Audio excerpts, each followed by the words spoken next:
getting ready to race in the Irish Hills of Michigan. Up through the gears. Larson on the outside. Elliott on the inside. A big push coming from the 21. Matt DiBenedetto trying to help out Larson as they go through 1 and 2 for the first time. 3 wide already for the lead. You're laying down there on the bottom. Let's see if that works for him. Sometimes you get down on the bottom, it just chokes your car off. It will not accelerate down the back straightaway.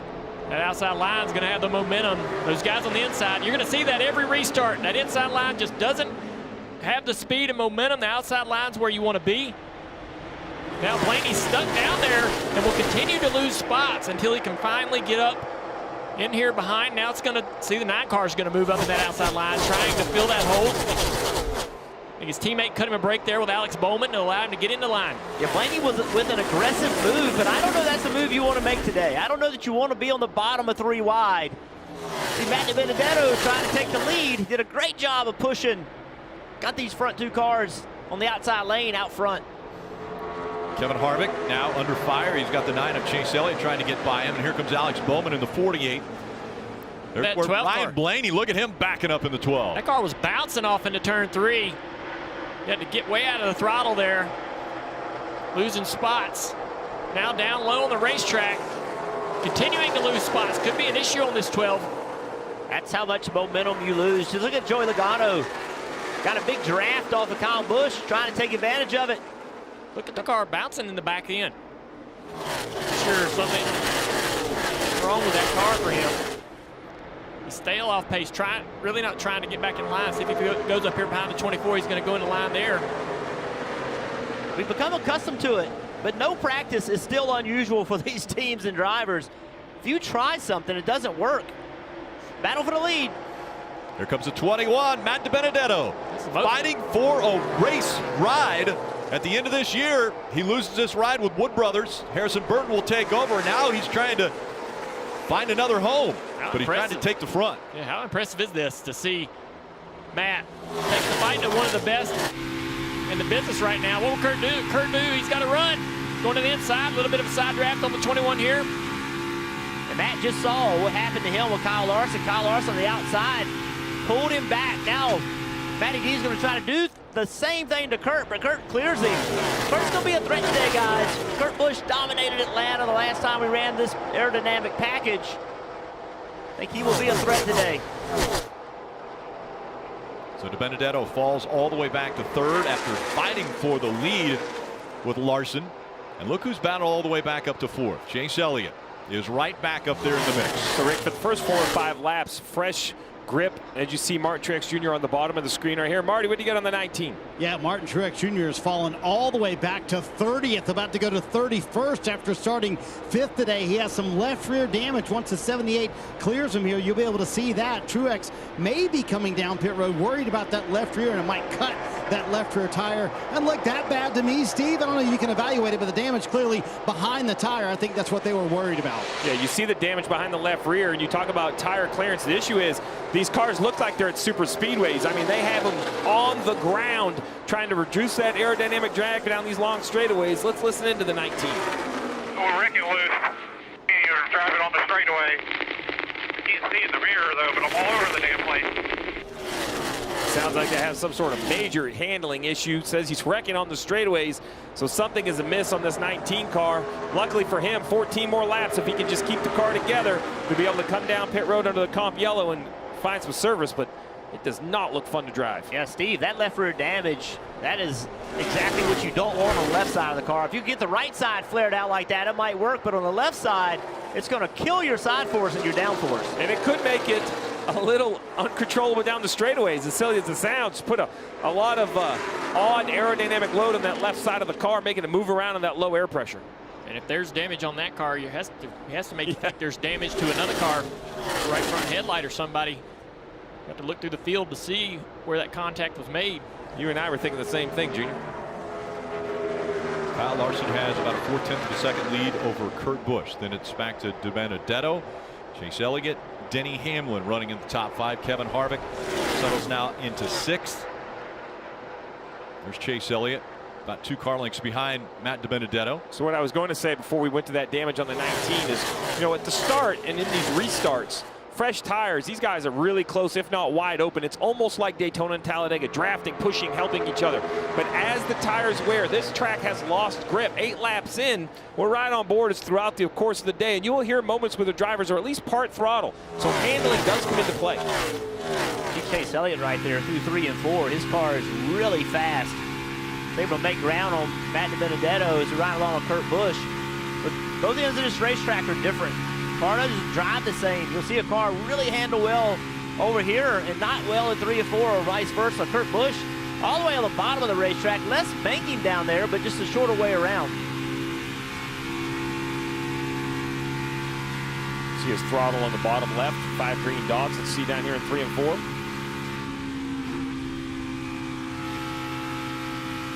More off throttle than I anticipated, these drivers. And I think also they'll use that resin, but it's probably going to be late in the run once we get even more off throttle and handling is more of a factor. Larson up front. That's a familiar sight for him. Kurt Busch, DiBenedetto, Elliott, and Hamlin all top 5.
NASCAR Drive is your live race day companion. You can always follow your favorite drivers with high-definition in-car cameras. Just visit NASCAR.com/drive and download the NASCAR mobile app today.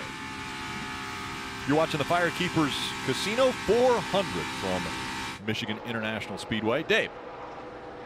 See that 4 car of Kevin Harvick? It is going the wrong direction, back to 12th now, being pressured by the 12 of Ryan Blaney. He just radioed the crew. He said, "I am nervous loose." Well, going into the corner at 195 miles per hour would make me nervous almost any time, but guys, you want to take a crack at that? Nervous loose? Yeah, it's just edgy. Yeah, I mean, he can't really turn the wheel off the wall. You can see him wiggle the wheel back and forth. When he's turning right, jerking the steering wheel, that's the right rear slipping. He's just catching the car every time, all the way from corner entry to the exit. There's no grip in the right rear. He cannot lean on the right rear, and the right rear is not in the racetrack. He's losing tons of speed because he's off throttle. Lost 5 spots in the last 2 laps. He's going to continue to lose more until they can get to the pits and tighten that thing up. And the only way he can keep from the back of the car spinning out is to slow down. That's his only option. And everybody around him is not having to slow down, so they're just flying by him. He's all the way out of the gas. Just, you see his hands? When we see this driver, Kevin Harvick, rolling, his hands are always so smooth, calm. He can't do that right now because he's just keeping up with the back of the car. Dave, what do you have on Logano? And one more on Harvick. He just said we are terrible and gave him about 3 more things to think about before they adjust on that 4 car. The 22 of Joey Logano is moving in the right direction. He's currently up to 9th position from 19th. And the kid calling the shots now from the roof is a young man named Coleman Presley. Presley was Brad Keselowski's spotter, hired a couple of years ago by Logano's now crew chief, Paul Wolfe, and he's done a great job. In fact, Wolfe called him pretty sharp.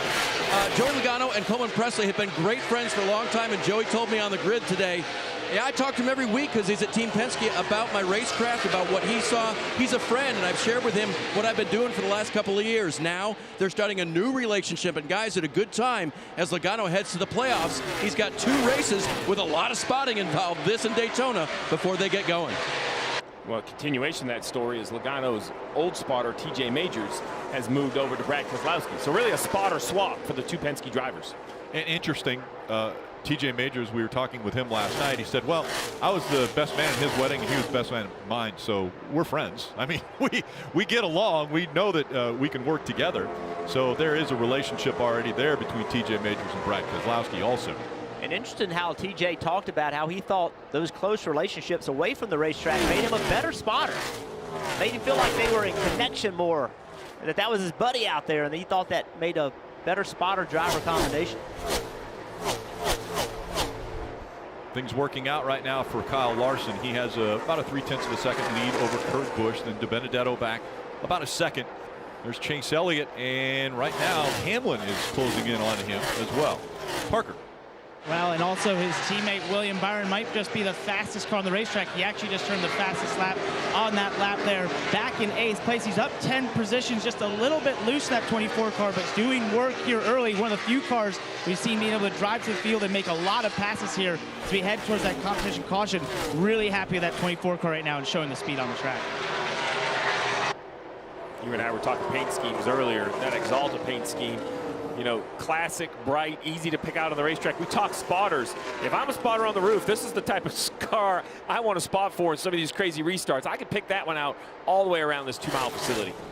Steve, competition caution because of no practice, no qualifying.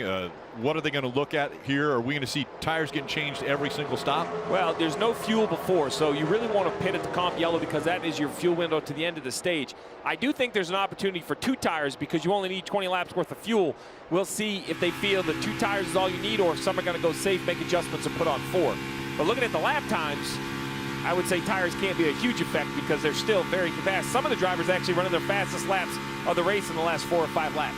Yeah, we've watched the top 20 click off under 40-second laps, with the exception of Kevin Harvick. He's been the one guy who hasn't had under 40-second lapses. Is now that comp caution has come out. And we were riding along with Kurt Busch. You hear why. I mean, when you're out of the gas, that's that little bit. You know, there's not a lot of speed to be made up. So, and that's traditionally what we see at this racetrack is the drivers take off at the start of the run. The cars are edgy, loose, and they tighten up and get more and more comfortable. And you see the throttle trace pick up a little bit. The big concern for me now as a crew chief is this track is so big. We have so many cars on the lead lap. So not a narrow pit road or small pit road by any means, but a lot of cars on pit road at once. And you mentioned maybe, you know, 2 tires, maybe 4. Timing can be very different. You see the right side jack drop coming down pit road. You expect the crew to go to the left side. They don't. So we'll have to really pay attention on and off pit road. Well, Steve, you've been mentioning full throttle all the way around this racetrack. You can go full throttle with Wi-Fi speeds. We're celebrating fast internet for a faster everything. Can your internet do that? Definitely full throttle from Xfinity as the field bunching up behind the pace car now.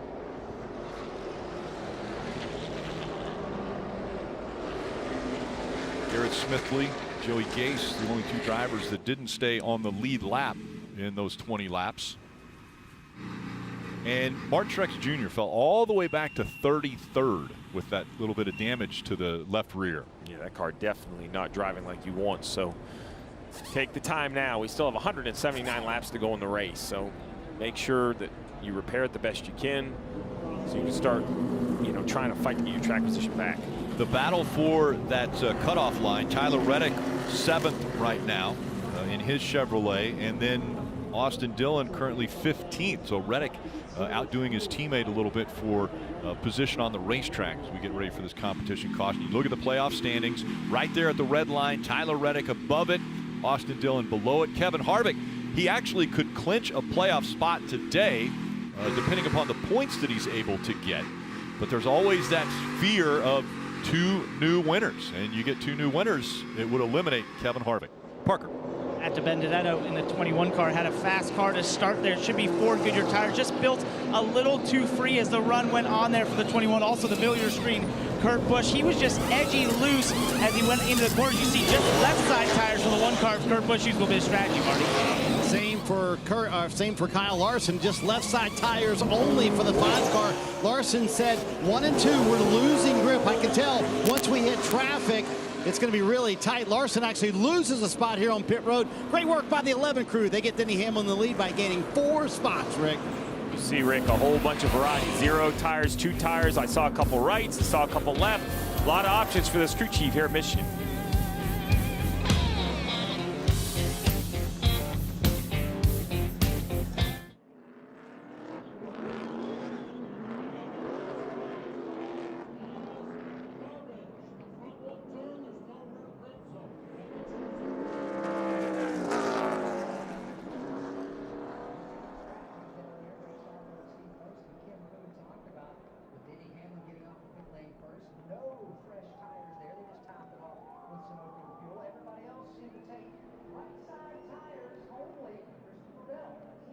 He also went with no tires and no fuel from Michigan International Speedway. This is the Motor Racing Network, the voice of NASCAR. There it was, around his one car still on his lane. Kyle Busch.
You're watching NASCAR Cup Series racing from Michigan. This telecast presented by Brent Street. And a great shot from up above. Thanks, Geico, for giving us that aerial coverage today. Just a partly cloudy day here. A gorgeous day, and I know a lot is going to be talked about, obviously, on NASCAR America Motor Mouse coming up on Monday and Wednesday. It happens at 6 o'clock on Peacock. Go to peacocktv.com. Here actually is a little sample of what happened on Monday. Across the yard of bricks. Oh, Briscoe's in the grass. Oh, he's got to spin Denny. Denny is spun out. All right, so as we peel this onion back, I am not mad at him. That'd have been Tony Stewart. We just seen a fence thrown first. Do you think NASCAR should be looking at Chase Briscoe's radio communication? Yes, I think NASCAR should get into it. Just make that simple enforcement of the rules and say you guys got to stay on the track. I do not like refereeing and racing. I know it's hard to police, but that's their damn job. Right. I'm going to make them make the call. Would you rather see them on the oval or back on the road course? We can't be so frozen with fear that we don't try some stuff. Monday, I'm going to be back on. I'm going to tell you, if Burton is anywhere near as fired up as he was last week, it's going to be great. Fans, you got to call in.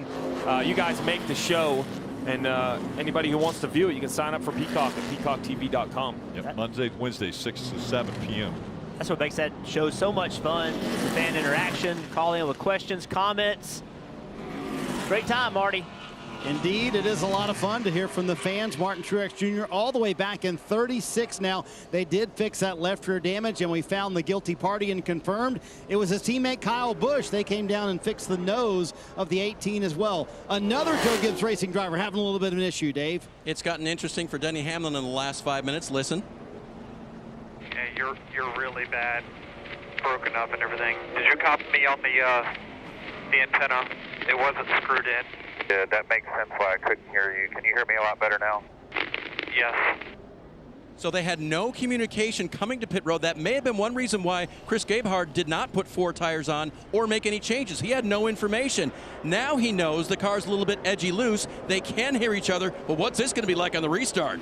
Well, no fresh tires for the 11 of Denny Hamlin. Chase Elliott on his inside.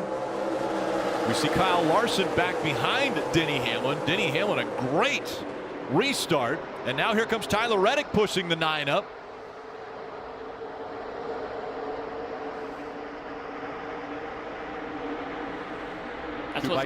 That's what's going to be so important about the restarts today is the pushes you get from the guys behind. Look at the outside lane, how it's just rolling down the back straightaway. Tyler Reddick thought about jumping in there in front of William Byron. Look at that roll he had through the corner. It's going to clear Alex Bowman. That inside line did much better that restart. The first restart, the top 4 rows on the outside ended up first, second, third, and fourth. Well, this time the inside worked much better. You can see Christopher Bell, though, still stuck on this inside, not able to clear up off of turn 4 and losing lots of spots down the front straightaway. It amazes me how they fan out in the corner, but when you get on the straightaway, you definitely want to get in single line up top in that toe. Denny Hamlin's up front. Why is that important? Well, right now he's under fire for the lead, and Chase Elliott is going to try to take it away. We'll see if he slides up in front. He will. So Elliott takes the lead away here at Michigan. Denny Hamlin still running in front of Kyle Larson, and that's a very big deal when it comes to the regular season championship. Coming into this race, it was 22 points that separated Denny Hamlin and Kyle Larson. Larson with the lead right now.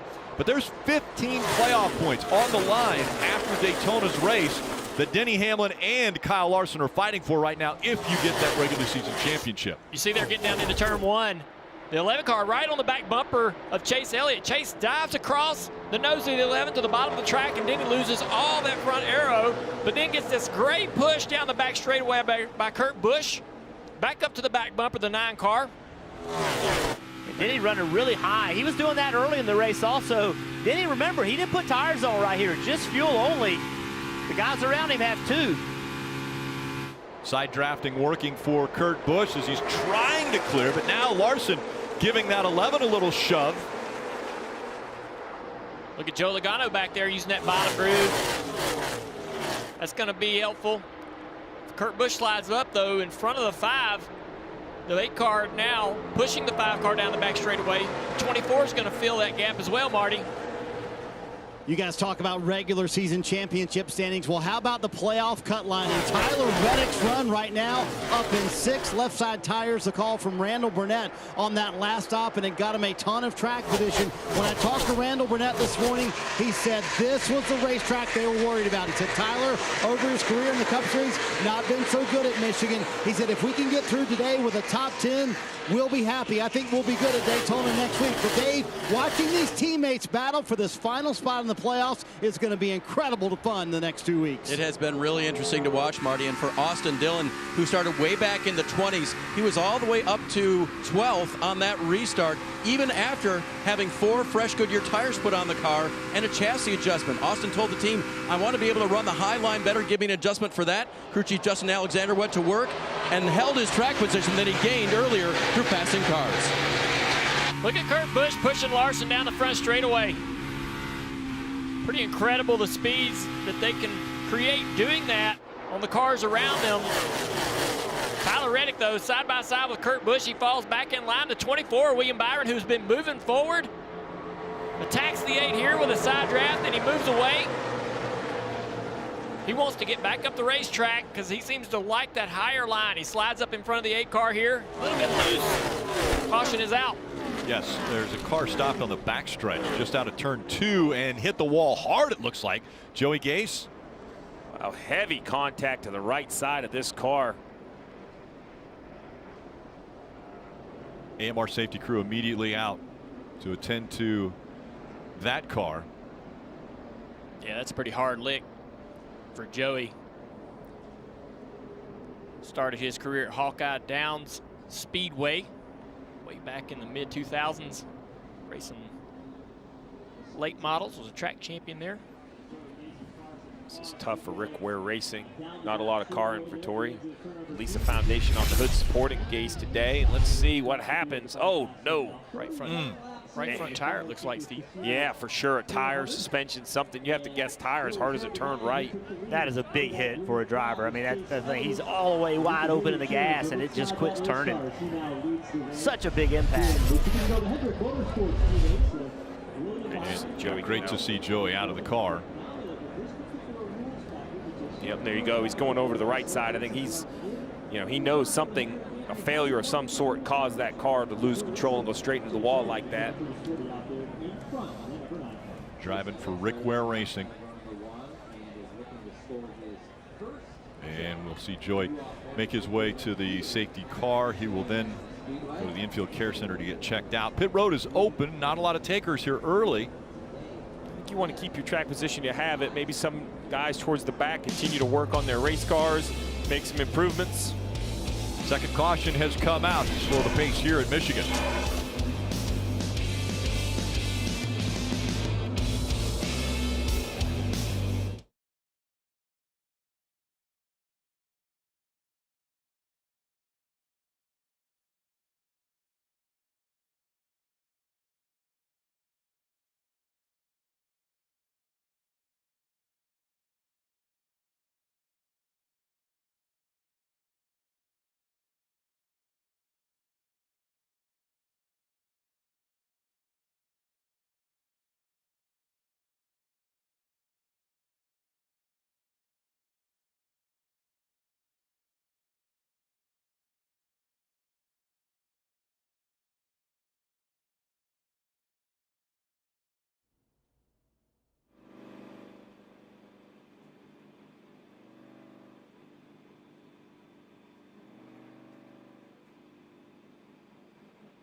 NASCAR on NBCSN is brought to you by Ford. Built Ford proud. Carvana, driven to make winners out of our customers. And by Monster Energy. Unleash the beast. Well, Marty predicted it, and the guys in the truck found it, Jeff. Yeah, here we go. Martin Truex Jr., Kyle Busch behind him. Kyle turns to go underneath him, entering the corner, and just makes a little bit of contact, damages to the front, right front of his car, and the left rear of Martin Truex Jr.'s car.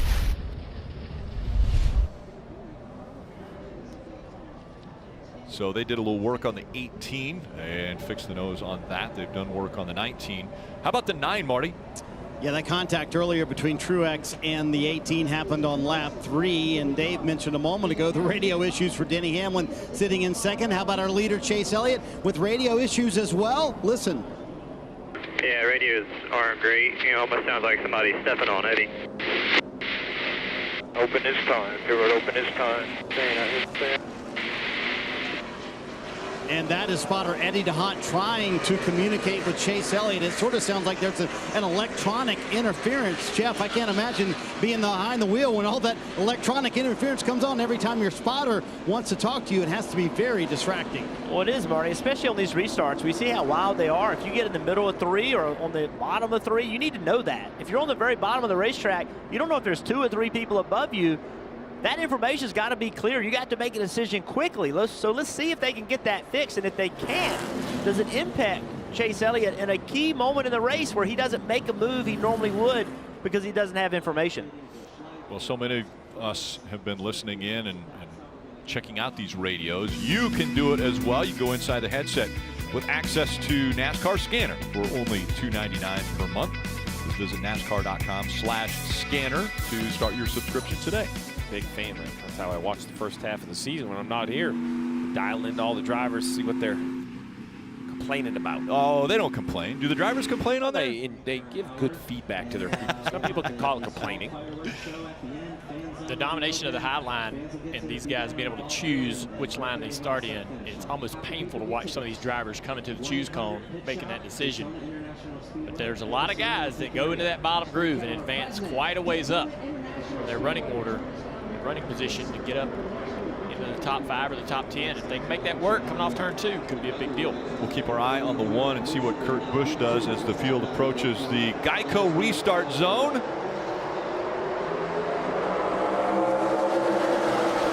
Pretty good shove there from the 22 of Joey Logano. Has Kurt Busch side by side, door to door as they go into turn 1 for the lead. And the bottom line is holding tough. A little wiggle there out of Kurt Busch, though. Well, the 22 slides up, Joe Logano, but he's going to slide into that outside line. Probably a blessing. He was very fortunate for a hole to be there that he could fall into.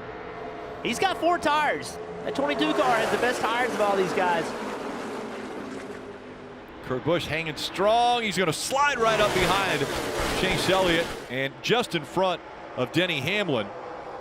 And look behind him, 3 wide. What a mess from about 10th on back.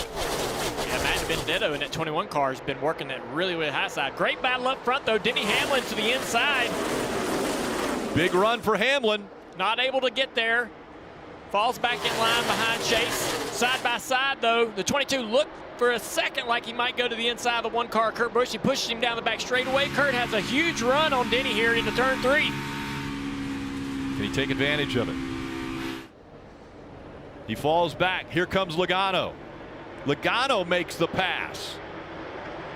I just think you're going to start to see, I think Hamlin with no tires, I think he's paying the price for that right now. Logano on 4, we might start to see right here that tires are a difference. They do help Parker.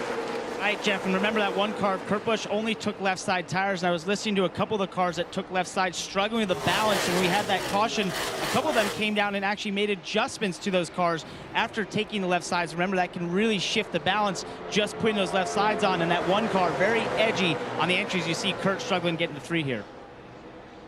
And behind him is Austin Dillon. We talked about him at the start of the race. Could he make something happen today? He also is on 4 tires.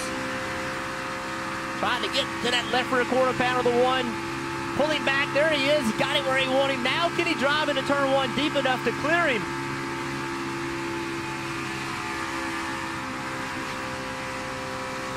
There he goes, got the spot, and there's Matty D. He also is on 4 tires, trying to take advantage of it underneath Kurt Busch. been working his way back up toward the top 5 here in this 21 car. Great run so far this afternoon for Matt and the Wood brothers. I like the paint scheme too, Junior, on that 21 car. Good looking car. It is. Big old red wrench on the side there. Right on the edge of that resin. Working that high line. Here comes Logano looking to the inside of Denny Hamlin. Will those 4 fresher tires make it work for Logano? Logano does a little side draft, moves away. Denny says not so fast, tries to get back down to that quarter panel. He's going to stay on the outside and make it even tougher for the 22 around turns 1 and 2 and maintain it. Yeah, now Joey has to make the decision, and that was the right decision. Kind of give that fight up and get behind Denny Hamlin. Try to make another run at him. While they're side by side, that opens up a pretty big pocket of air, allowing Kyle Larson in the 5 to close the gap in a little bit. Look at Denny way up the racetrack, testing out that darker surface of the racetrack where the resin's on there. NASCAR said there was just a faint bit of improved grip in that area of the racetrack compared to untreated surface on the bottom. Back to the bottom of the racetrack, he follows the 9 car Chase Elliott to the bottom groove. I think with this package right here and this rear spoiler, spotters are so important, even for the lead car, to tell him where guys are going so he can try to take away their air. Chase tries to drive wherever Denny wants to go to try to take away that downforce and grip in that 11 car. Yeah, and almost you want to mix it up. Like if you Chase Elliott, you know, you don't want to, even if your car is faster, you don't want to enter the corner in the same place every time. Make Denny Hamlin guess where you're going to go. I think that, you know, that's the name of the game right now. Just mess up his line any way you can. See where he drives across the front end there, and Denny loses the car. Way up the racetrack he goes. Oh, man. That would be so frustrating to get so much dirty air dumped on the nose of your car in the middle of the corner, and look at the ground he loses. And Chase has a little mirror on the left side right at the 8 post to be able to see that 11 car and the nose of that 11 car just a little bit to the left on corner entry, and he can just drive right across the nose of that 11 car and take all that air away. Hey guys, as we watch this great battle for the lead, another car to keep in mind as we take a look at the Toyota driver update. Kyle Busch was on pit road to fix that nose. You see the tape, that silver area on the right front. He went all the way back to 36. Well, he's climbed his way inside the top 15, currently 11th, looking for the 10th position for Brad Keselowski in front of him. It's impressive. You just talked about how well the air can be used to defend the position, but yet Kyle Busch has found his way through traffic. Truex, who we also saw having the same issues and handling problems, is up to 16th behind Tyler Reddick. Marty. Ryan Blaney having a nice run. When I talked to Todd Gordon, his crew chief, this morning about what he wants Ryan to do better for the playoffs, he said, I want the game to slow down for him a little bit and not be reactionary when bad things happen to us. A terrific example of that, the start of this race. Ryan Blaney started 3rd, immediately fell back to 15th. The car was on the racetrack with a splitter, having a tough time hanging on to it, but he has clawed his way back, Parker. Now worked his way back into the top 10 and 7th. And back in 9th is Matt DiBenedetto in that 21 car, and track position will be the key for this team all day. They came here with an incredibly aggressive setup. Jonathan Hatzler said, he said this is the most trimmed out they could get this 21 car while keep the balance, because they start up in the top 5 and they feel like at this point they have to go for broke to make the playoffs. They're in a must-win position, Dave, and they want to have speed in that 21 car to go get it. Parker, we keep wondering if one of the next tracks that Kevin Harvick gets to will be the breakthrough weekend. Remember, hasn't won this year. He's won here at Michigan in the past 5 times. So to recount his day, very loose at the beginning of the day, but since then, and since adjustments and 4 fresh tires, he's been passing cars. That's been good. There was some damage on the 48 car of Alex Bowman, who runs right behind him from the 4. That was on the back end of the 48, so keep an eye on the 4 to see if they have any damage on the front of that car. Great battle back here at the front. Chase Elliott, Denny Hamlin, Joey Logano. Remember, here you have the Heritage Trophy that goes to the winning manufacturer. So right now we got a Chevy, a Toyota, and a Ford top 3. That battle means a great deal to these drivers to represent their manufacturer to try to get that trophy. Ford has won it the last 6 times, so I'm sure that Chevrolet and Toyota are saying let's break up this dynasty that they have here close to Motor City. Really interested in watching Denny Hamlin try to figure a way around Chase Elliott. Over here in 3 and 4, he likes it up there really high in that resin. Seems to work well for him. Hadn't quite figured it out in 1 and 2. A little bit of a run for Kyle Larson right now. We'll see if he can do anything with it as he closes in on the 22 of Joey Logano. Denny's been able to kind of move around and do different things behind this 9 car, but now he's got to be a little more defensive with these cars behind him. He can't do everything he wants to do and give them an opportunity to pass him. Top 4 cars separated by 0.4 of a second here at Michigan.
Yep. Set to go in stage 1. NASCAR Cup Series racing from Michigan. Telecast presented by Tree. Chase Elliott has a new car filling up his rearview mirror. Austin Dillon has moved up to 2nd. Take a look back here. The 22 of Logano loses a little momentum. The 5 of Larson goes to the inside. You see the 3 kind of running the top, stays in his lane. As the 5 slides up in front of the 22, the 3 just turns down the hill. So maybe guys can mess each other's air up. I'm going to go ahead and drive on by. This 3 of Austin Dillon pressures on to make the playoffs, and they have brought a really nice car so far. 51 laps complete. Junior, what'd you call it? A rocket ship, man. Rocket ship. He said he brought a rocket ship today. It's up to 2nd. Handling good.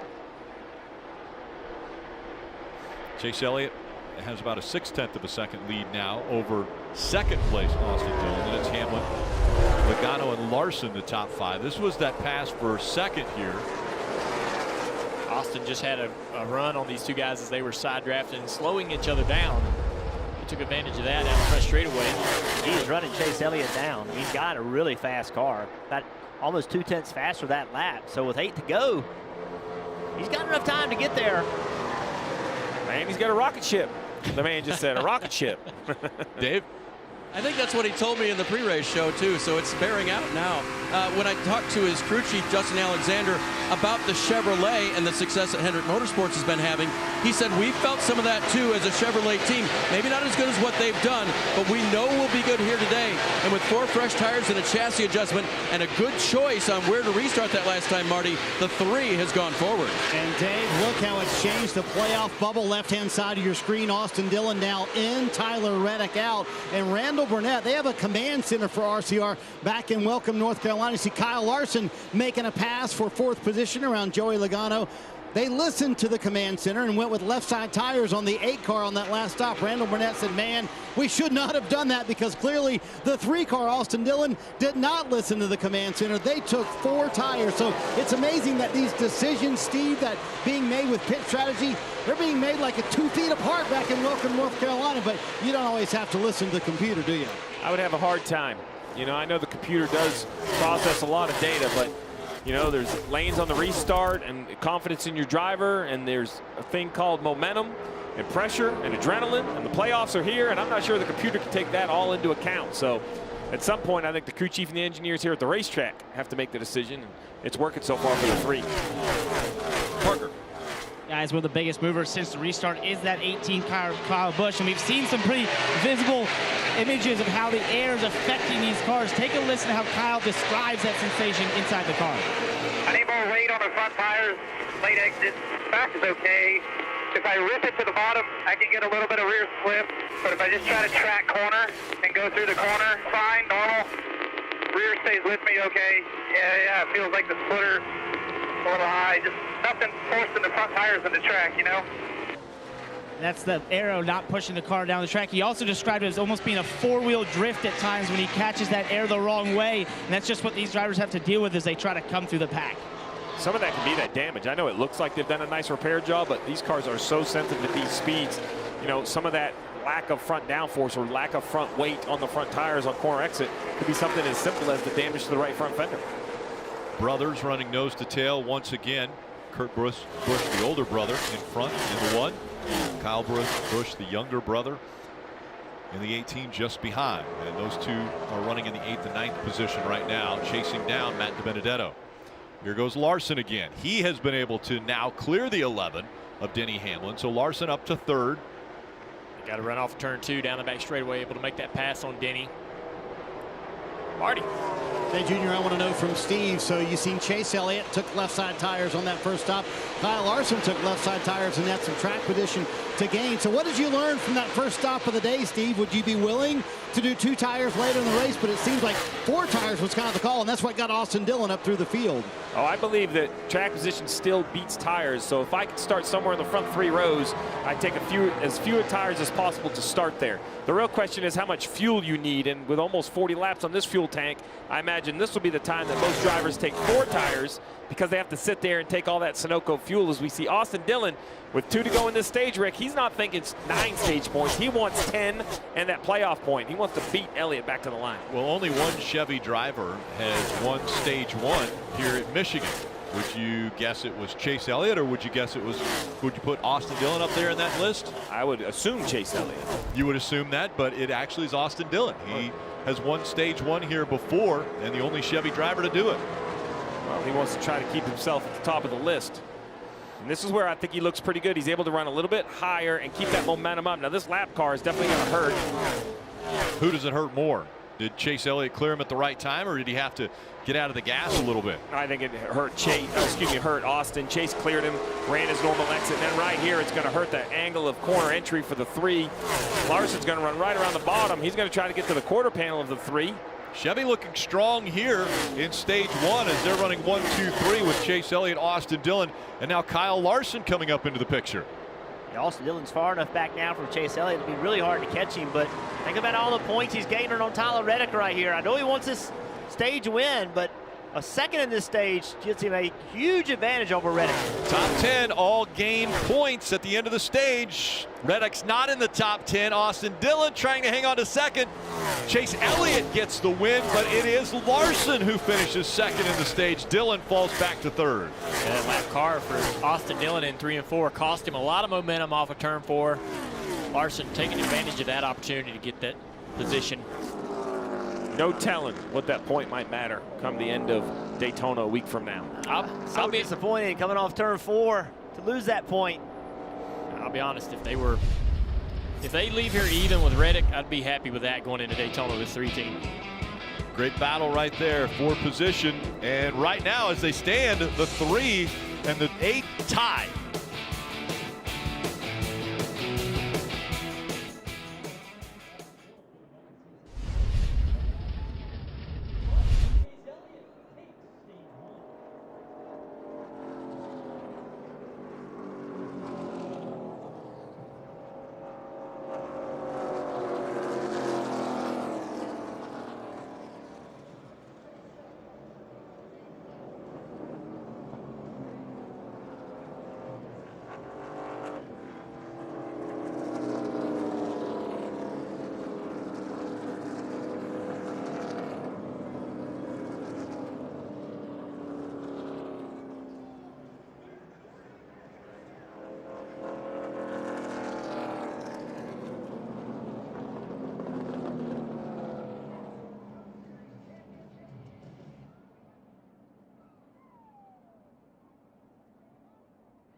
1 results, Chase Elliott winning the stage, Kyle Larson second, Austin Dillon third, Denny Hamlin, William Byron, the top 5. Time the green and white checkered flag flew, Joey Logano had fallen back to 6th, Matt DiBenedetto 7th, Kurt Busch, Kyle Busch made a nice rally with that damage on the right front. Up tonight, might be one of the quicker cars on track, and Brad Keselowski rounded out the top 10 winning stage points.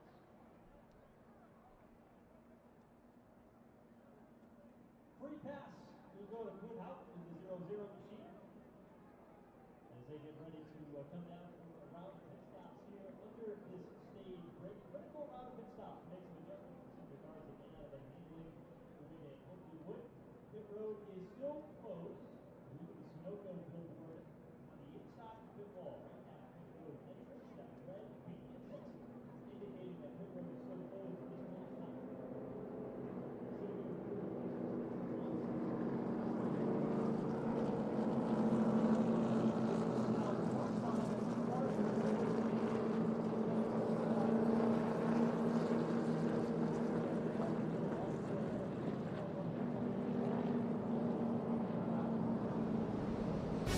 Last chance to get in the Cup Series playoffs, Daytona. Race coverage Saturday night on NBC beginning at 7 p.m. Eastern.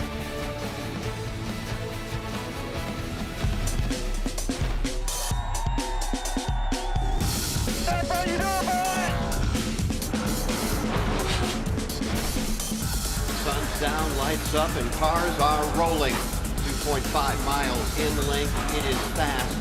The final race of the NASCAR regular season under the lights of Daytona. Think about that.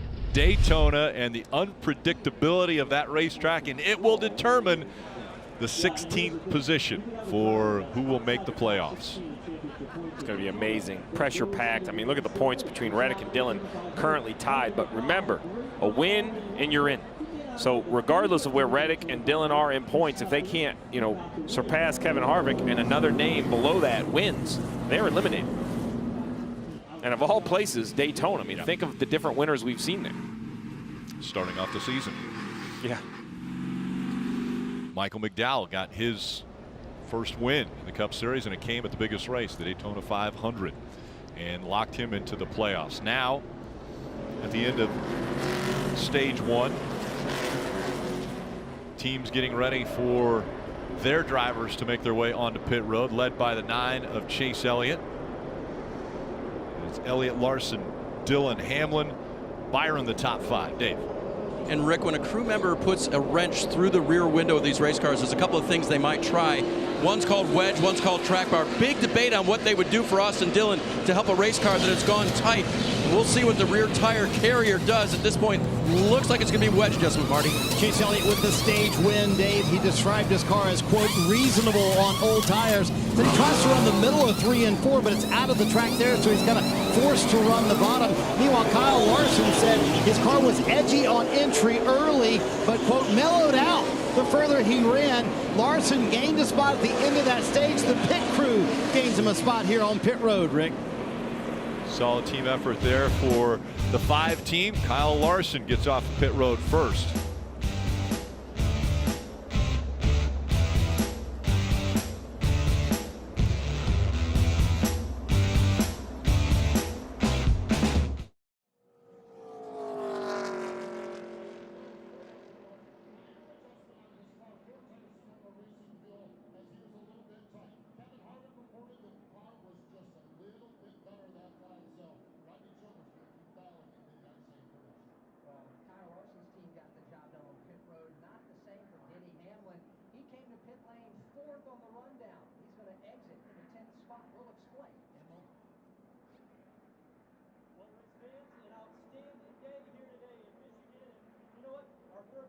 Broadcast team is hanging out with you, the race fans. Jesse Punch, where are you? That's right, guys. I made my way from the grid to the grandstands to hang out with some of my new friends. We got some race fans here on this bridge, and your beautiful girlfriend Hannah, they're here with Hannah's parents. I understand that you're trying to make Mitch a race fan. Is that right? Yeah, that's right. And Mitch, what are you trying to do then?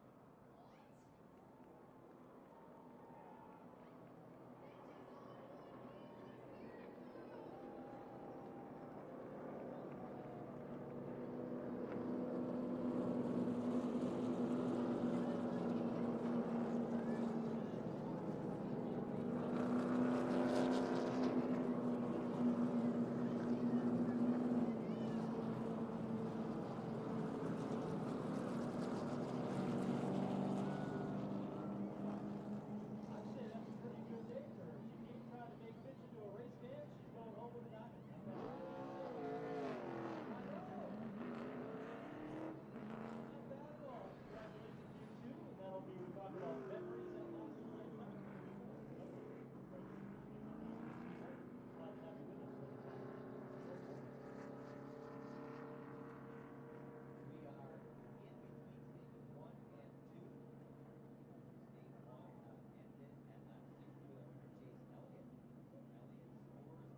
Stage 1, he has finished second in this race 3 times, has never made it into Ruoff Mortgage victory lane. Can today be the difference? And we're welcoming back to our NBC team, Brad Doherty. What'd you see in the first stage that you liked there, Brad? Yeah, you know, the most noticeable thing to me was just the power, especially the RCR cars, along with the 9 of Chase Elliott. In dirty air, around other race cars, they just seem to have significant power. The question I have for you guys is, you know, we go to these 2-mile racetracks, we usually see a lot of drafting. How come we don't see more drafting here in Michigan? Yeah, I think right now what's going on is the track is so hot. You guys keep talking about on pit road how hot it is, and that means the cars aren't handling very well, so they get separated in the corner, so it makes it hard to get back together on the straightaway and help push each other. You see Joey Logano on pit road. Clearly a problem here, probably loose lug nuts. Yeah, it looks to me it's like a installation of some lug nuts here. I think the other thing we're seeing too is guys on different tire strategy. Guys on old tires, 2 tires. That's certainly going to affect how your car is able to stay with another car in the corner versus creating opportunities to draft and do things on the straightaway. And not everybody, with the exception of, you know, Suarez, he put on 2 tires, but pretty much everybody else is on 4. Let's listen into Tyler Reddick's radio. I feel like our car was fine. I just bad move, lost the momentum, got in a bad spot air-wise, and it's like, that's why that happened. It's got nothing to do with 2 tires, 4 tires, I don't think. It's just where I was at. I wasn't in a good spot. Great, honest feedback from the driver.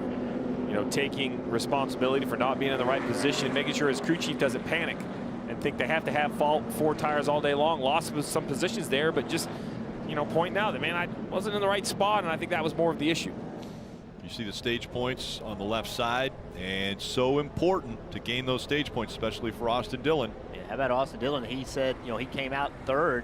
He said, hey, I'm going to go to the bottom, see what I can make happen. Matty D followed him. Matty D was in 7th after his pit stops. Now he's restarting in 3rd. Pace car will make the left turn onto pit road, putting the field back in the hands of Kyle Larson.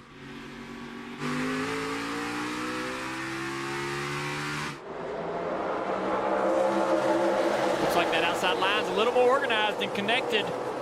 Teammates Larson and Elliott down into turn 1. Chase up the track a little bit away from the back bumper of the 5. We're going to be side by side off of turn 2 here for the lead. Austin's trying to side draft, but Chase is going to fill that hole. Runs into the back of the 5 car. Larson upsets him. Hard contact there, guys. And there's 99 car there in 5th place. He's on 2 tires. Wasn't very good, so that created a hole for Matty D. It was a good choice by him to pick the bottoms, never take advantage of it, still battling for the lead. Unbelievable to see the 3 car of Austin Dillon still able to stay the inside of Lawson down in the corner. Look at Matt DiBenedetto in this 21 Wood Brothers car. All the way to the bottom, 3 wide. Not able to complete the pass. Is it going to work out for him, though? He's got himself on the bottom. They're going to line up on him on the outside. Daniel Suarez up to 4th place. Gives Austin Dillon a push. Here comes Kyle Busch to the inside of Suarez. Yeah, that move Matty D made, it's an exciting move to make, but if it doesn't work, you don't clear that guy, it absolutely kills your momentum. Oh, there's contact. Kurt Busch trying to save it. He stays out of the wall. He did a great job staying out of the fence there, not crashing. Everybody, though, is seeing an opportunity to gain some spots. Trying to get around this 1 car. Look at the chaos. Look at the 3 wide. They're still trying to crash as they're all bunched together because of the cars having to lift off of turn 4. I mean, Matty D just punted him. I'm sure Kurt is not happy at the moment. He was in 6th place. Got a ton of ground to make up now. Yeah, was in 6th place. All the way back to 20th for the 1 car. But a great save. Truex Jr. went by him. Look at this run. Yeah, he's on a mission now. Oh, there's smoke coming out of that helmet. You don't want to upset this old man. Damage is good. Still outside. Bumper clear. All clear. We'll have to keep our eye on the 1 when he gets back to the back bumper of the 21, if he can get back up there. Man, that rolled the middle in that bottom lane better than I expected. Great speed out of the 1 car. And to be clear, that was Dillon Jr. that called him old. I'm sure he'll appreciate that. I know how much you like it, Jeff. Yes, I love it. Austin Great battle back up front. Yep, Dillon still holding on to second as Larson has the lead.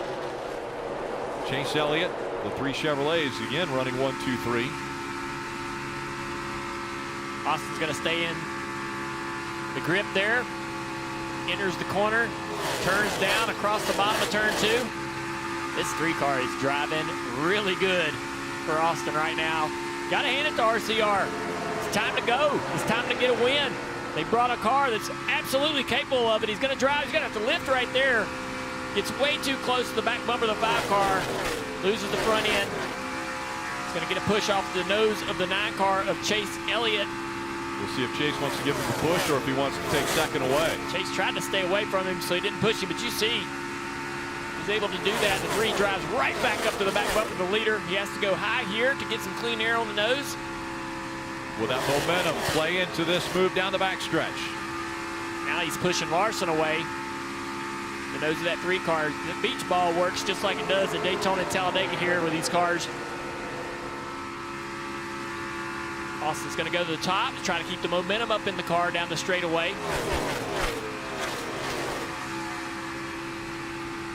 Larson trying to break the draft, running a little bit lower. Here comes the 3 with a run. He's going to push Larson here. 13 laps to go in stage 2. Excuse me, 13 of the 60 laps in stage 2. 48 still to go, so they'll have to come to pit road again, Steve, right? Yeah, they can only run about 50 laps on fuel just over, so they can't run the entire 60 laps. But with the pace not slowing down, I don't think this is a place where you're going to see them split it in the middle. I think these guys are going to run long, all the way towards the end of the stage, come in for maybe just a splash of gas if you want stage points, or maybe you fill it up with gas, take the penalty under green, and then don't stop, or just take a short stop under yellow. Well, watch what Kyle Larson's doing right here, guys. He's really smart in how he's trying to protect this lead. Austin Dillon trying to get to the bottom, side by side with him. Austin Dillon with a power move. Can he slide up in front of him? Larson on the outside of him now. He was clear and didn't get the information or didn't take the risk to get up there in front of that 5 car. He side drafts a little bit here to slow him down. Chase is going to help his teammate.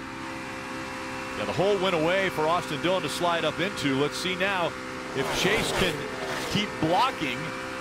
No, Austin Dillon's going to slide right back up in front of Chase Elliott, and now Larson still holding on to the lead, but definitely under fire. Yeah, Austin Dillon's car is really good right now. He was able to get himself back into second. Barely gets out of the gas. He lifts on entry, which is pretty cool. Backs that entry up. And now another run. Watch what Larson does. He stays out late, takes a big arc, right? Great big arc, and then goes to the bottom. He's kind of taking the air away from Austin as long as he can, but still putting his car where he wants to put it. Entering this little battle here is Kyle Busch back there in 4th. And behind him, Matt DiBenedetto. There he is. He's run this field back down. Yeah, that Ford's quick today. He passed Keselowski a few laps back and is driven away from him. Here's Dillon again. It's a little too early to make that move. The last time he made the move, he had Ford momentum off of turn 4 and was able to turn underneath him, get into turn 1 with Ford momentum. That's how he's going to have to make this pass and then get more aggressive, as you said, Junior.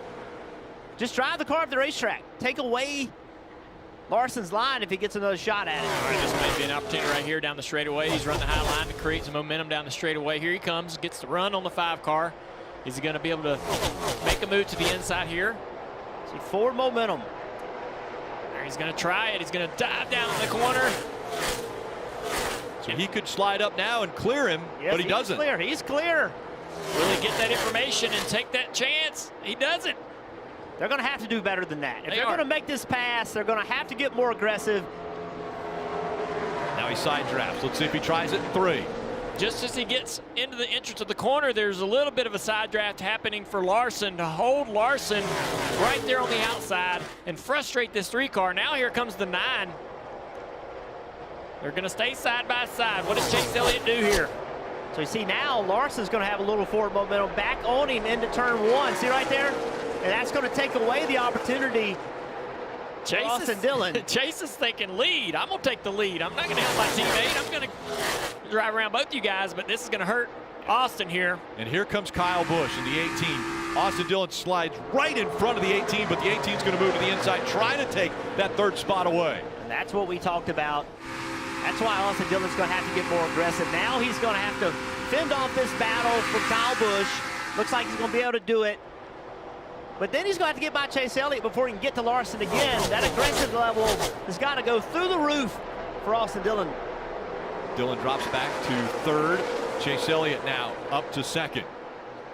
Dave. And Rick's spotter, Brandon Benesh, had him cleared at least 2 or 3 times from the middle to the exit of the corner there, but Austin did not take advantage of that. And drivers, I know it's got to be hard when you think maybe I'm clear and your spotter's telling you you're clear. He's 3/4 of a mile away with binoculars maybe, but he's not driving the race car. And these guys going almost 200 miles an hour, and they're inches apart. You don't want to make a mistake. As we go NASCAR nonstop, you won't miss a thing.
Make sure to download the official app of NASCAR. You can follow the action with free live scoring, in-car cameras, and a radio broadcast. So it's NASCAR in your app store to download and start a free trial today. What a battle it has been.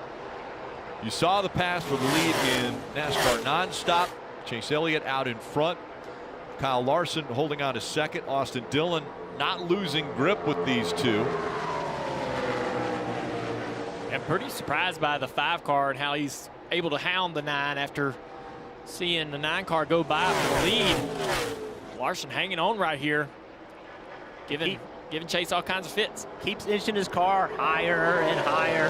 No surprise with Kyle Larson. And as we get further into this run, we're seeing a lot of the feel of the racetrack in this resin. So great job by the track, NASCAR, whoever's responsible for this. We've used it at Nashville Super Speedway and here in Michigan, and I've liked what I've seen.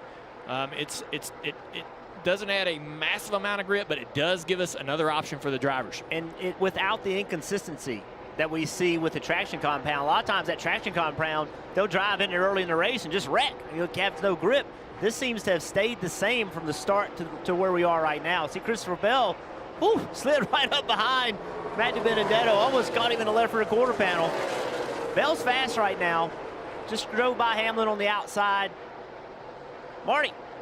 A moment ago, Cliff Daniels told Kyle Larson, let's work together as a team here with Chase Elliott. Try and link up as best we can on the straightaways. Don't try and pull around each other. And you see that coming to fruition right there. Larson pushing Elliott, trying to get away from that 3 car. He said, let's use the teammates to our advantage. So a moment ago, Dell Jr., Brad Daugherty asked you guys, why do we not see more drafting here at Michigan? Seeing it right now with these 2 Hendrick cars. Well, if I'm going to help my teammate, if I'm Larson and he won't, all right, you want to work together?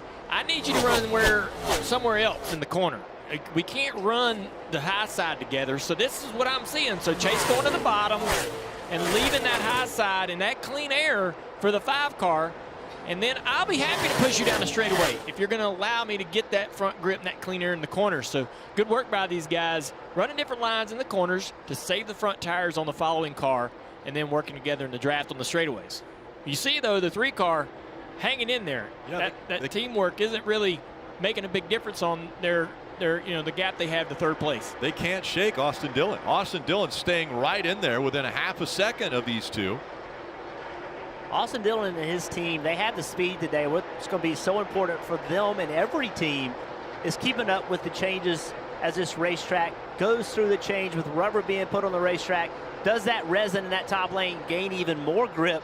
And then pit stops, right? You're going up against Hendrick Motorsports. Can you match them on pit road? They had a great stop on the last time on pit road. So we'll see if Austin Dillon and that 3 team can keep up this consistency. They've got a long ways to go. There's still 113 laps to go in this race. 5 car follows the 9 down into turn 3 and 4, loses a little bit of front grip, allows that 3 car of Austin Dillon to close in. And look at the run Larson has now. All 3 separated by 0.3 of a second, the top 3 here at Michigan.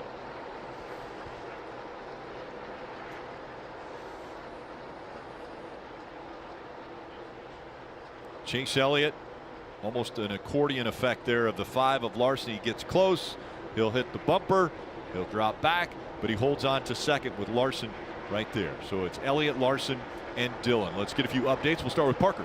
Yes, this is an awesome battle at the front of the bottom of your screen there. You see the 23 of Bubba Wallace, who's also having a great run, running in 10th right now. What makes it all the more impressive is every other car in the top 10 has been on pit road twice.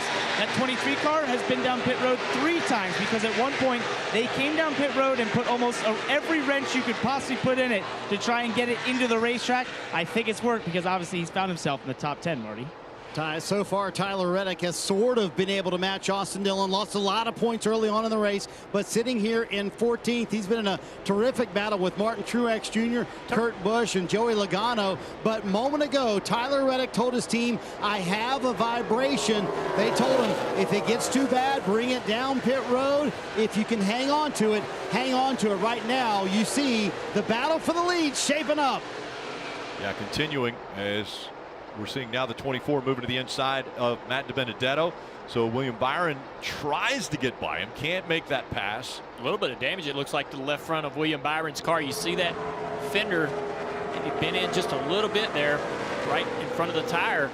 Looked like there might have been some contact with those guys, Jeff. I saw you stand up. Yeah, off turn 4, man. They were all but wrecked all the way up the racetrack. We'll go back and see if we can find it. Here we go. It's William Byron got moved up the racetrack into the 21 car. That contact from the 11 on the left front of William Byron's car. We'll have to see how much damage that is, but that was close. Again, Denny Hamlin trying to win the regular season championship as he's chasing Larson, not helping his fight for that regular season championship. And Denny Hamlin still fighting to get a win in 2021. And right now, Hamlin running in the 6th position, but it's Chase Elliott, Kyle Larson separated by 0.2 of a second. Then Austin Dillon 0.3 back. 29 laps to go in this 2nd stage right here. They could probably run about another 18 or 20 laps on fuel. And looking at the lap times, I don't see why you wouldn't. They actually keep maintaining, maybe even going faster if the draft lines up at the correct time. As now you see the 12 and the 23 battling. Ryan Blaney in that 12, clearing one of his good buddies off the racetrack, Bubba Wallace. Yeah, Bubba's car was going backwards at the start of the race. They worked on it, made some improvements, got him handling much better. That was the goal for the 23 team. 23-11 Racing with Michael Jordan, Denny Hamlin. They wanted to get better throughout the season. And right now, Bubba Wallace looking even stronger here at Michigan. It's been a good racetrack for Bubba Wallace. 2017, won that truck race here, got real aggressive, made stuff happen, got the checkered flag. Just outside the top 10 right now is that 23 of Bubba Wallace. Chase Elliott continues to fight off the charges by Kyle Larson. You're not going to miss a thing. We'll go NASCAR nonstop.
You haven't missed a thing. NASCAR Cup Series racing from Michigan. This telecast presented by Breeze Trade. As we look at this 2-mile racetrack, aerial coverage brought to you by Geico. And what a battle it has been up front. As you see a big run now by Kyle Busch in the 18. He's able to clear Christopher Bell, but Bell has inserted himself into the top 5. The lead continues up top. Battle for third on the bottom. Parker. Right, as we see, Bell has a very fast trailer there, and he was catching his teammate Kyle Busch, which actually was a good thing because Kyle had come on the radio and reported that once he caught those top 3, he sort of stalled out. He needed a pusher. The problem was when Bell got to him, he went around him because Kyle lost the nose behind the 3s. You see him trying to juke around and find some clean air on the nose at 18 behind the 3 of Austin Dillon. So we do have a little bit of draft here, as we've heard from the Hendrick teammates, and as Brad Doherty alluded to. We are seeing it. We're seeing teammates work together, but the key is, Marty, they got to work together, and I don't think those Joe Gibbs teammates are doing it yet. About 10 laps from the leaders stopping, and to that point, Parker, the teammate thing works great. Yeah, Kyle Larson certainly pushing Chase Elliott, keeping him out in the lead. But Steve, the water temps keep creeping up on that 5 car, about plus 25 on the water temps now. A moment ago, Cliff Daniels said, hey, until it gets to plus 35, I'm not too worried about it. But I think you'd probably want your driver to back off that team game a little bit. You don't want to take yourself out of the game, do you, Steve? Oh, I wouldn't back off. I'd be politicking to let me go. All right, I've pushed you for a little while. Why don't you let me leapfrog you and take the lead, as now we see the 4 of Kevin Harvick come to pit road. I would assume, Dave, this is the scheduled pit stop. Well, I think so, Steve. It's just been a struggle all day for this Ford team, and as Kevin brings it in, he'll certainly get 4 fresh Goodyear tires and a fill of Sunoco fuel to take him probably past the end of the stage. We'll see what they decide to do. But he said lately, I have no confidence to put any wheel to it whatsoever. And you drivers know that's a frustrating feeling. Yeah, he's scared to turn the wheel because the car's way too loose. Still working on trying to get in the back of that car to get gripped up and into the racetrack for Kevin. He's making all kinds of noises. It is. I was trying to figure out what that is. Yeah. I didn't want to say anything because I thought y'all would just tell me, oh, that's normal, but I didn't know what it was. I don't know what that sound is. I wouldn't like it. As he gets back up to speed and back out onto the track, we keep watching the battle for the lead. There's also a big fight now for third, as the 18 of Kyle Busch trying to side draft and use teammate Christopher Bell to clear the 3. Christopher Bell, he's just going to follow Kyle Busch right around Austin Dillon. And Dillon dropped back quickly there, Dave. And he just radioed in, well, no teammates for me there today. So he's kind of on his own there, but this run is not a surprise to the 3 team. As we watch the battle for the lead on top, you see Dillon now battling in the 5th position back here with Denny Hamlin. Remember who it was fastest in practice at Charlotte for the 600? This guy, the driver of the 3, Austin Dillon, who finished 6th on that night after running in the top 10. It was Austin Dillon. And Justin Alexander, his crew chief, told me, we have so much confidence in this driver with this type of aerodynamic package. They're not surprised at all to see him doing well today. What's really impressive to me as well is, you know, we've now been under green for 37 laps, and Jeff and Junior, you know, there's 30 cars still in the lead lap. So while we see this battle for the lead stay 1 or 2 car lengths, the entire field seems to have like a little bit more consistent pace than I think we have seen all through the top 30. Yeah, not only that, but, you know, you're seeing him lapping this 53 car, but the next lap cars are a long way away. Like, they've been able to stay way ahead of these leaders. Garrett Smithley in that 53 going a lap down as Kyle Busch clears him as well. Marty. Rick, the other thing to this mix with Chase Elliott and Kyle Larson up front is they've been playing offense against the rest of the field pretty much for an entire stage 2. But pretty quickly, they're going to start playing defense because Kyle Busch is coming. He's sitting in 3rd, so the game is going to change for the 5. You see Denny Hamlin getting that 5th spot from Austin Dillon. Dillon dropping back to 6, but I think the game is about to change for the 9 and the 5. Also, Steve, pit stops coming up very quickly for these leaders. Yeah, right now the most important thing is you run long enough that you can make the rest of the race on 1 more pit stop. All the leaders can do that at this point. So then it's a question of where you are relative to traffic, Rick. As silly as that sounds, you pit when you've lost your drafting partner, or you're going to regain in the right location. Now we have William Byron in, Parker. And he's the first takers of doing this right here, putting those right side tires on right now. And you see that adjustment right rear. He started just to lose a little bit of speed late in the run. He also has that damage on the left front. Denny Hamlin, the team was looking at that and assessing it as he was going around the racetrack. 4 Goodyear tires either way. It's all about a strategy of not only where you are on the racetrack, but where you're going to rejoin traffic. Normally you want no traffic. Here at Michigan, you actually want traffic. The draft is important enough that you run faster with a little bit of toe down the straightaway. And these two working together have not been able to pull away from that green Interstate Batteries Camry of Kyle Busch. He has closed the gap now, and so Kyle Busch within a half a second, 0.4 of a second. And again, an opportunity to get into the playoffs, a win here, as we see Eric Almirola on pit road. Yeah, one driver who's certainly happy. He punched his ticket into the 2021 playoffs a few weeks ago at New Hampshire. It's been a struggle day for Eric Almirola. Car way too tight, struggling especially in turns 3 and 4. I would expect we'll see those Hendrick teammates and leaders coming here in about 3 or 4 laps. And if you're Kyle Busch, you know, even if you can't pass these two, you've now got yourself in position where you could pass them on the pit cycle. We're talking, what, 0.2 of a second, 0.3 of a second? That can be gained between pit stops, entry speed, exit speed, blend speed. And as I say that, Kyle Busch says, no, I'm not going to wait. I'm on the pass them on the racetrack. Look at this battle for the lead. One car you don't see in this lead anymore is Austin Dillon. He's gotten really slow at the end of this run. They've driven away from him. Make a note of that. They're going to have to make changes on that 3 car if he's going to get a long run if he wants to win this race. He felt like the right front might be going away, and so he wanted to pit earlier maybe than the crew wanted him to come down pit road, so maybe babying that right front of the 3 just a little bit. There you have it. Teammates Hendrick running 1 and 2. The 9 and the 5. And then right behind him, Joe Gibbs Racing. The 18 and the 20. Kyle Busch and the 20 of Christopher Bell. Dave.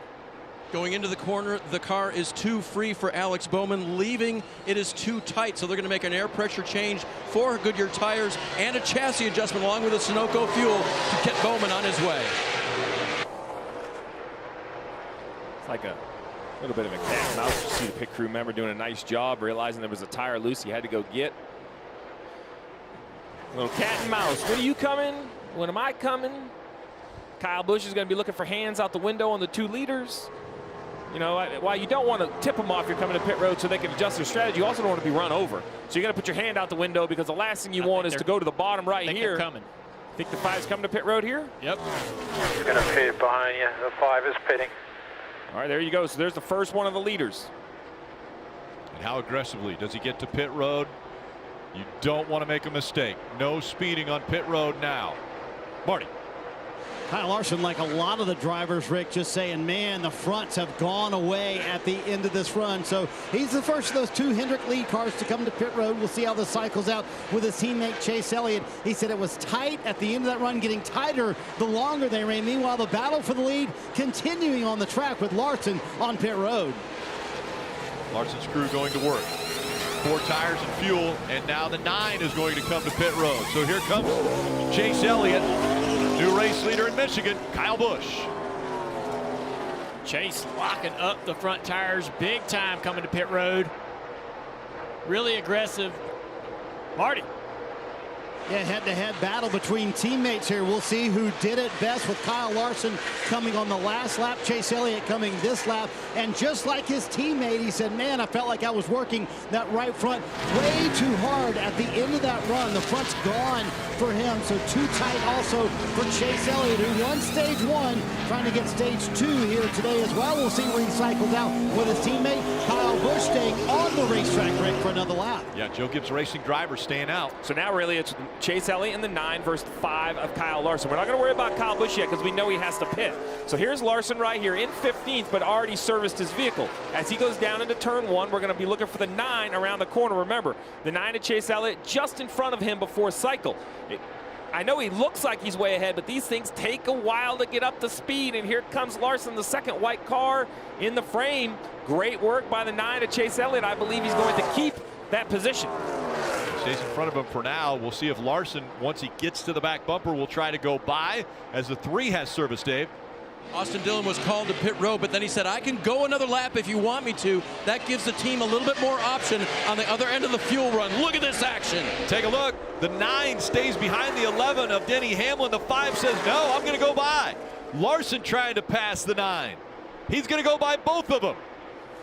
All because of traffic. The 9 got stuck behind the 11. Oh, man, the 5 slides up. So now the 5 is the leaders of the cars who have pitted. That's important, because all the other cars still have to pit. We'll have to see. It looks like Kyle Busch is running the bottom of the racetrack in front of these 2. He should be peeling off, taking the turn left-hand side. He'll probably pop in your screen as these leaders go by. Sure enough, the 18 comes onto pit road now. He will give up the lead. Parker. Right, as we saw those Hendrick teammates dealing with traffic and not being organized, Kyle Busch and Christopher Bell were turning fast lap times at the front of the field. You see the team just going to go to the left side, just left your Goodyear tires and fuel for the 18 car. Back over the right front turn, Dave. Oh, Denny Hamlin is over the end of his pit box. That's going to cost him time on pit road. You saw him put the car in reverse and get it back before the team could go to work. They're now going to change just 2 left side tires. And on the top of your screen, you see the 18 leaving pit road, big gap back to the 11. Well, we're going to wait and wait and wait. Here comes Larson and Elliott. This is really a tire decision. Hendrick cars, 4 tires. 18 of Kyle Busch, 2 tires. A strategy decision. I like 4 tires because I think these cars will stay out in 6 more laps. But this is going to let the 18 of Kyle Busch easily assume the race lead. I mean, you see him on the backstretch. Hendrick cars nowhere in sight with 6 to go. Bell on pit road now. He was the race leader, so he's getting service done to his car, Parker. All right, and it was just right side tires for Christopher Bell, so we'll see how he rejoins compared to those Hendrick teammates and then versus teammate Kyle Busch, who just took left sides. So, Steve, does Kyle Busch and the 18 team, will they come back in at the end of the stage? They only did 2 tires. Yeah, I was shocked. I thought everybody would take 4, so you don't have to pit again. And I was actually a little concerned that the 18 and the 20 would be closer than this, but it looks like the 18, between his speed on pit road and the left side tire change, will keep the lead over the 20 of Christopher Bell. But yeah, a little surprised by 2 tires, Rick. I thought it would have been 4 tires here, Marty, and then stay out at the stage end. And look who jumped up to gain some stage points. Tyler Reddick. Randall Burnett with a call for fuel only. How about that one, Steve? They're sitting in 7th. They were outside the window to get stage points, which will be awarded in 5 laps. But Reddick, as we see the battle here between Hamlin, Larson, and Elliott, Reddick now in a position to get some stage points and much needed stage points as well. Battles everywhere as Kyle Larson side drafts the 11 and tries to push him back, but Chase Elliott, nope, he's like, I'm not going to push you past my teammate. That got close on corner entry, though. Chase is going to lose some grip here, though, as his teammate drives across the nose in the 9 car. He's going to have to lift off the gas, and that gives Denny Hamlin all the speed he needs to keep that position from Chase. That's the fight for 3rd right now. Larson has it. Hamlin running in 4th. Chase Elliott is 5th. Up front, though, with under 4 to go, is Kyle Busch and Christopher Bell. 2 seconds separating the top 2. Pit strategy could have Kyle Busch grabbing a stage win here, and that's a playoff point. It is. It's a playoff point. It'll be interesting to see how it all cycles out. I believe the Hendrick cars are playing the long game. Kyle Busch playing the short game, trying to score these points, win this stage. And that's what I do enjoy about stage racing, is the strategy of your priority. That playoff point, without a doubt in my mind, is what Kyle Busch is thinking they want on this 18 team. When all this was going on, guys, they pushed the 42 car of Ross Chastain to the garage. Not sure what the problem is, but he's off the track now in the garage. Coming up on 2 to go. Top of the screen, Kyle Busch, race leader. 2 more times around, 4 miles till the end of stage 2. And again, pit strategy, just 2 left side tires for the 18 team of Kyle Busch. Put him back out onto the racetrack in front of everyone else. Christopher Bell, 2.5 seconds back. All right, Rick, in 2 laps will be a test where everybody is, how many tires I have, and whether they should pit or not. I'll let you decide for all of that. That's why you're America's favorite crew chief. And listen, it's fascinating what these crew chiefs do. Every time I think I understand clearly what the plan is, somebody throws an audible. And that's what makes this pit strategy so creative, so much fun to watch. As we see now, the final lap in stage 2 is that every time you think it's straightforward, it's anything but. So strategy move on pit road has Kyle Busch up front and comfortably in the lead for the win in stage 2. Denny has to get out of the gas there. Here comes the 9 car, Chase Elliott. He's going to have a big run down the back straightaway to the inside into turn 3. Denny, that 1 spot would mean a stage point. And just in front of him is Kyle Larson, who he's fighting for the regular season championship with. Kyle Busch, though, will win stage 2 in Michigan.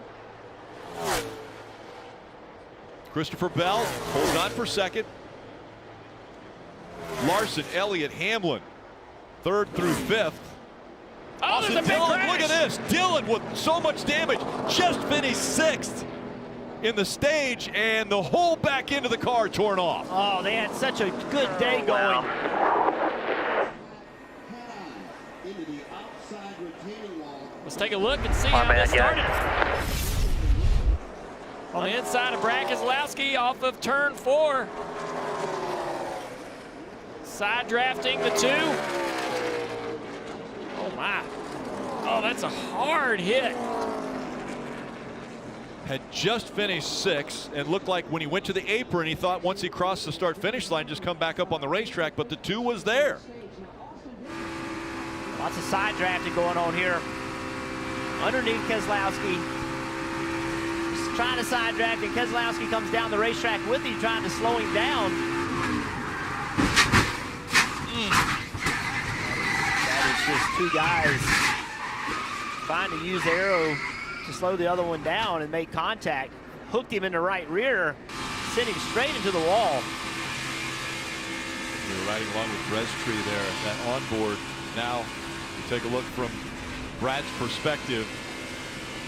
Big hit by Austin Dillon.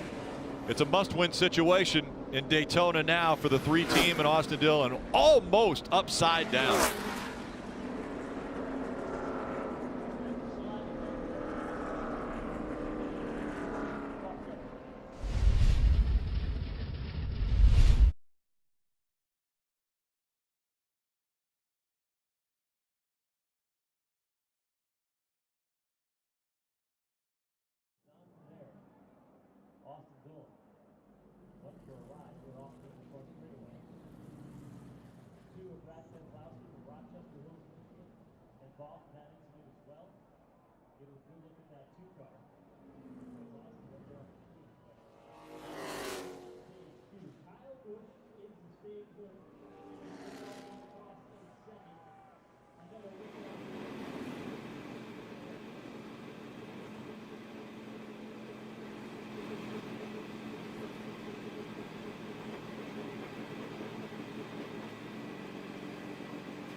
NASCAR on NBCSN is brought to you by Credit One Bank, the official credit card of NASCAR.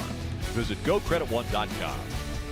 Ram Trucks, the only truck brand to win Motor Trend Truck of the Year 3 years in a row. Ruoff Mortgage, official mortgage partner of NASCAR. Welcome home, Ruoff Mortgage. And by Brestree. For more information, visit Brestree.com. So an incredibly eventful ending to stage 2. And you see the 3 of Austin Dillon, that car being taken back into the infield, back to the garage area, and a really big hit for Austin Dillon. Parker. Right, remember Kyle Busch took just left side tires to get to the lead of that stage and win it. So here you see just right sides for the 18 there. And then you also see his 20, Christopher Bell on pit road. Remember, he took right side, so he took left sides this time, Marty. Tyler Reddick going to come down 4 fresh Goodyear tires for him. In front of him, Chase Elliott, left side tires only. He starts to go, then stalls the car for Chase Elliott. Shouldn't hurt him too bad, but he's going to lose a few spots to those who did pit here under this caution. So pit stops taking place. Larson out front at Michigan.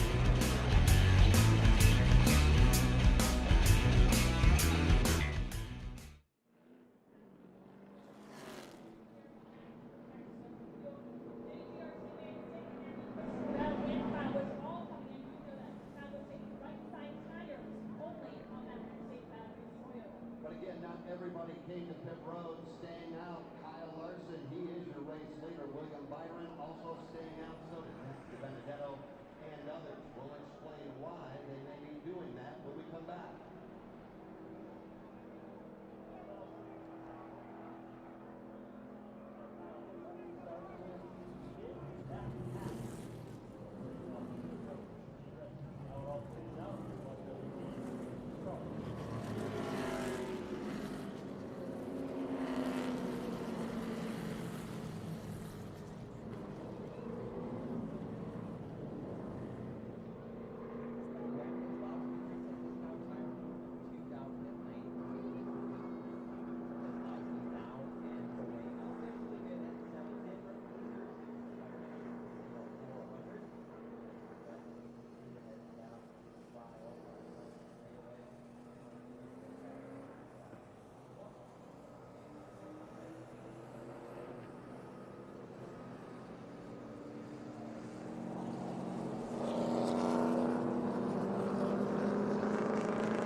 We also talked about our Michigan Bears 50-50 raffle. And it's time to announce the winners. What do you say? You got your tickets handy? Go ahead and grab it. 20 tickets.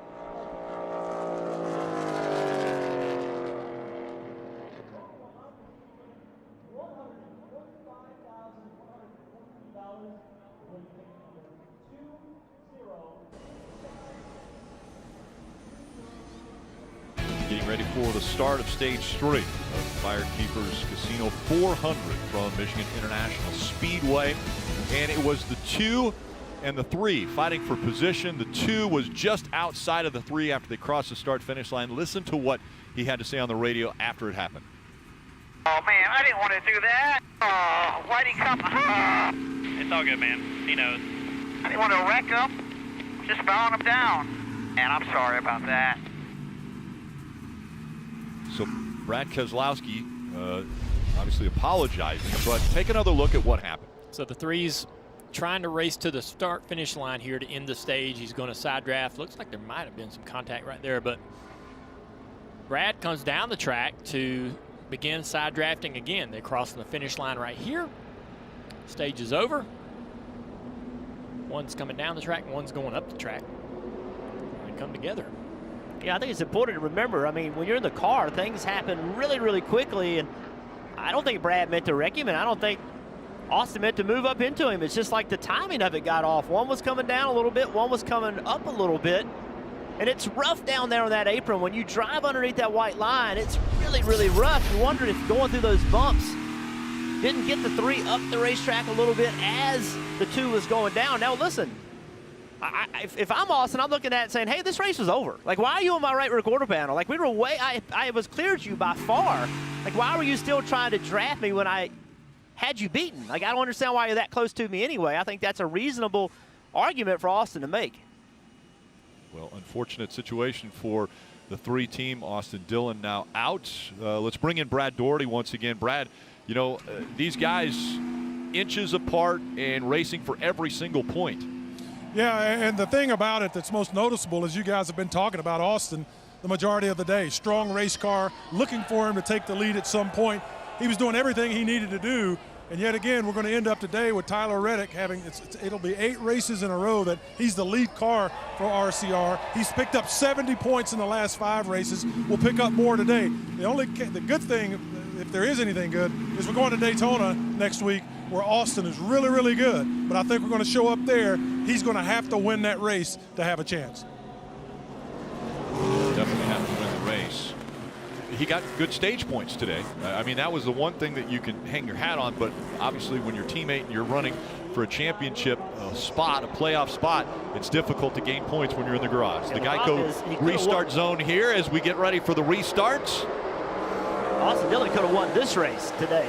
That's what's so disappointing about it for him. 3 wide now for 5th. Ryan Newman to the bottom of the racetrack around Joey Logano. That orange number 6. Still side by side for the lead. Kurt Busch trying to work on the inside of Larson. Kurt Busch had really good track position, got moved out of the way by Matt DiBenedetto early in the race. He's got a fast race car. Hanging in there tough. They're going to line up on him on the outside, though. And all of these different players is because most that pitted under green stayed out, while guys that we expected to, you know, they worked a strategy to win that stage. That's Kyle Busch, Chase Elliott, Hamlin, Reddick. They're deeper in the field because they pitted under the caution at the end of the stage. Pretty impressive what that inside line's been able to do on these restarts, but Kurt still not able to hang in there. The 24 Byron goes by in the second place, drives right up to the back bumper of our leader. So Larson up front, William Byron running second now. Busch is third. That's Kurt Busch. Then back to Ryan Blaney in the 12. Matt DiBenedetto has been running up here in the top 5. What does his future hold for him? Matt DiBenedetto will be out of this ride and looking for a ride for 2022.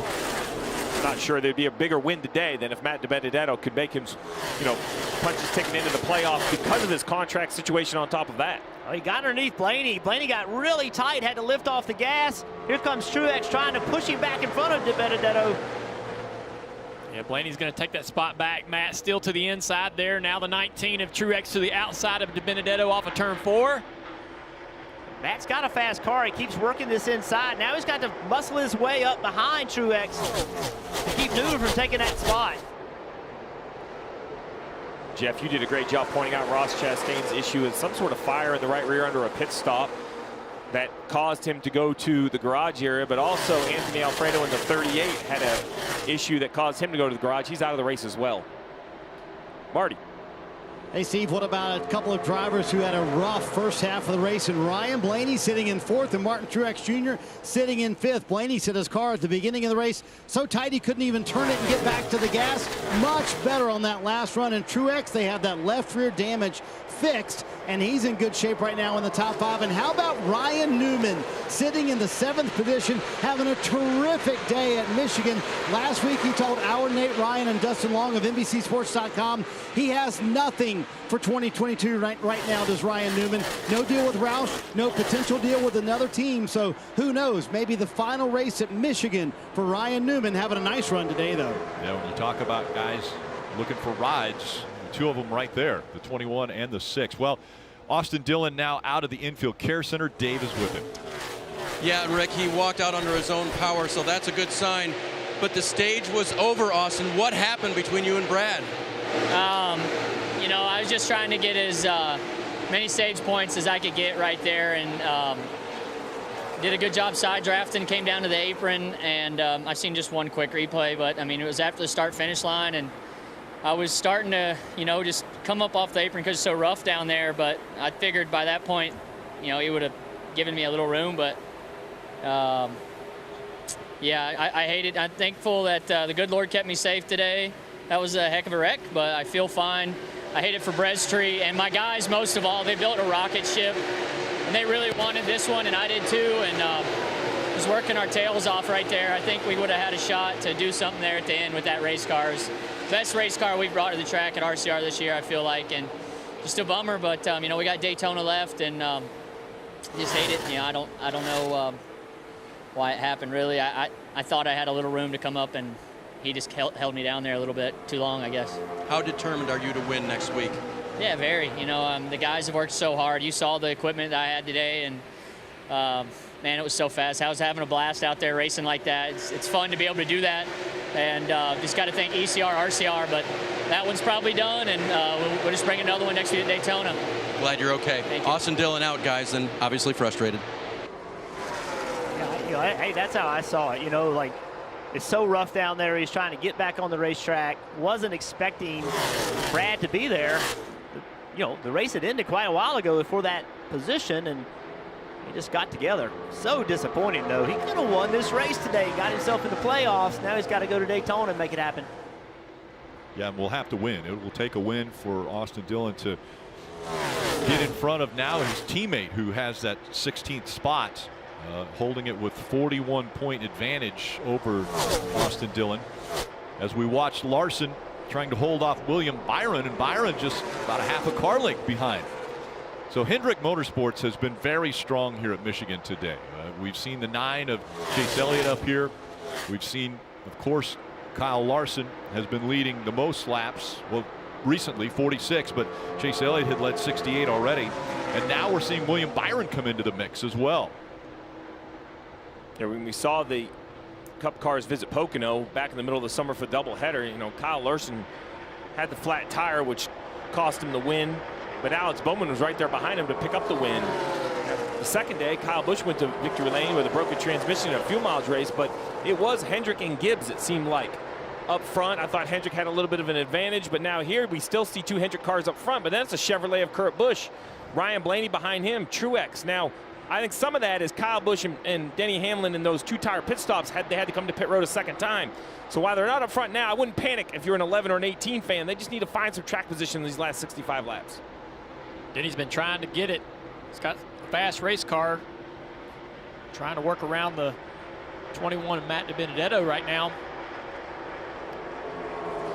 It's been a great little race between these guys. Denny's going to go to the inside here, try to side draft up on this 21. See right in front of them another battle with Truex and Bowman. Truex trying to dive below that 48 of Bowman. You're watching NASCAR Cup Series racing from Michigan. This telecast presented by Brestree.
The NFL season kicks off Thursday, September 9th on NBC and Peacock with Cowboys facing Tom Brady and the Buccaneers.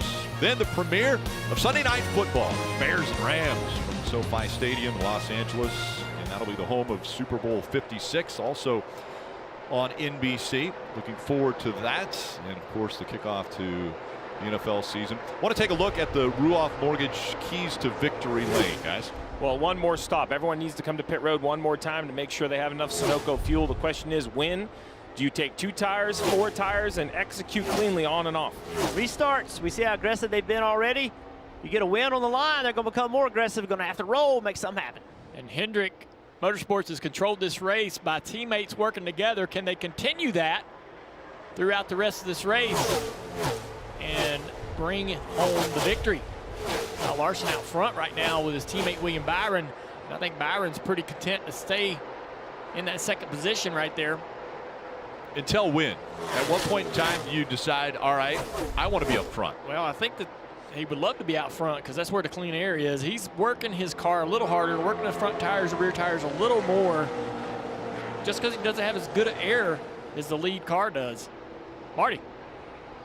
Junior, you guys mentioned a moment ago, Michigan has not been very kind historically to Hendrick Motorsports. In fact, their last win here, Jeff Gordon in 2014. I asked Cliff Daniels, crew chief for Kyle Larson, about that this morning, and he kind of smiled and said, we've been shattering records all year long. You guys mentioned the dry spell at Pocono. They were able to get that done with Alex Bowman. And this car Kyle Larson has today has 2 races this year. 2 wins. Las Vegas and the All-Star race might be the 3rd one today, Parker. Well, Marty Jr. was talking about the 24 car, William Byron, maybe abusing that car a little bit more, running in second. Well, he's been asking the 5 car to run different lanes, as right now they're going around that lap car of Anthony Alfredo on the bottom. Normally, the 5 car you've been seeing go to the bottom. That is because William Byron came across radio and asked the team to ask Kyle Larson to run a lane lower so he could have that clean air on the front as they try to break away from the field. They've been turning lap times within a couple hundredths of each other, lap after lap. We saw the 5 and the 9 do this earlier. Now the 5 and the 24 trying to use that teamwork and draft to drive away from the rest of the field. Well, the bottom of your screen, you see the 4 of Kevin Harvick chasing Chase Elliott around here. When you look at the playoff bubble, Harvick extending that gap or maintaining that gap is maybe a better way to Tyler Reddick. Maybe not the speed the 4 is looking for, currently in the 15th position, but still on the racetrack doing what he needs to secure a spot in the playoffs. And of course, you could win $1,000 each stage of today's race with Busch Light Apple Bingo. Follow Busch Beer on Twitter for a chance to win cash and more prizes. Under 56 laps to go from Michigan. Steve, what again is the fuel window as far as how many laps can we go? Just over 50, I assume. You know, once again, the tires don't lose grip, so I don't think you want to pit right at your window in case we see a bunch of overtimes like we saw yesterday. You know, you would lose a lap. The leaders might not, but everyone else is going to lose a lap pitting under green here. So you're going to run this farther into your run than you perhaps might think. Bottom of the racetrack. We're seeing teammates here trying to work together, but the bottom of the racetrack, or bottom of the screen, has 19 of Mark Truex Jr. just in front of Denny Hamlin. Once again, Auto Owners Insurance on the hood of the 19, and they did a great thing. 2,000 plus associates, friends, and family members. They have their names on the hood on that car. Auto Owners Insurance helping out for ovarian cancer as well as childhood cancer for awareness. They'll be a part of Catwalk for a Cause, which is coming up here very shortly for Mark Truex Jr.'s foundation, as those two continue to hold on to their spots back in 5th and 6th. Larson and Byron 1st and 2nd. Marty. Rick, we've seen Chase Elliott up front for much of the day, but he is mired back in 14th right now. But the fastest car on the racetrack. See, they pitted for left side tires on lap 123, took those left side tires on, restarted 19th, but they have gone nowhere. Even though he has the fastest car on the track, shows you how tough it is to make passes out here. Yeah, he took 4 tires under green before the end of the stage, so not exactly sure why they needed to come back in for left sides, but that lack of track position is definitely hurting the 9. You know, he was basically running with Kyle Larson, who's currently leading and on the same strategy as Kyle Larson. So we'll have to ask Alan maybe after the race why he felt like he needed those lefts, but there was obviously a reason he came in for them, and because of that, he's just lost his track position. Mired back in 14th right now. And fighting with Ryan Newman. So Steve, you mentioned around lap 50 that pit stop window. We'll take a quick break, go NASCAR Nonstop, be back for it.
Ryan Blaney. And just in front of Denny Hamlin, they're running 4th and 5th between those two drivers. Want to take a look at today's Xfinity Fastest Lap.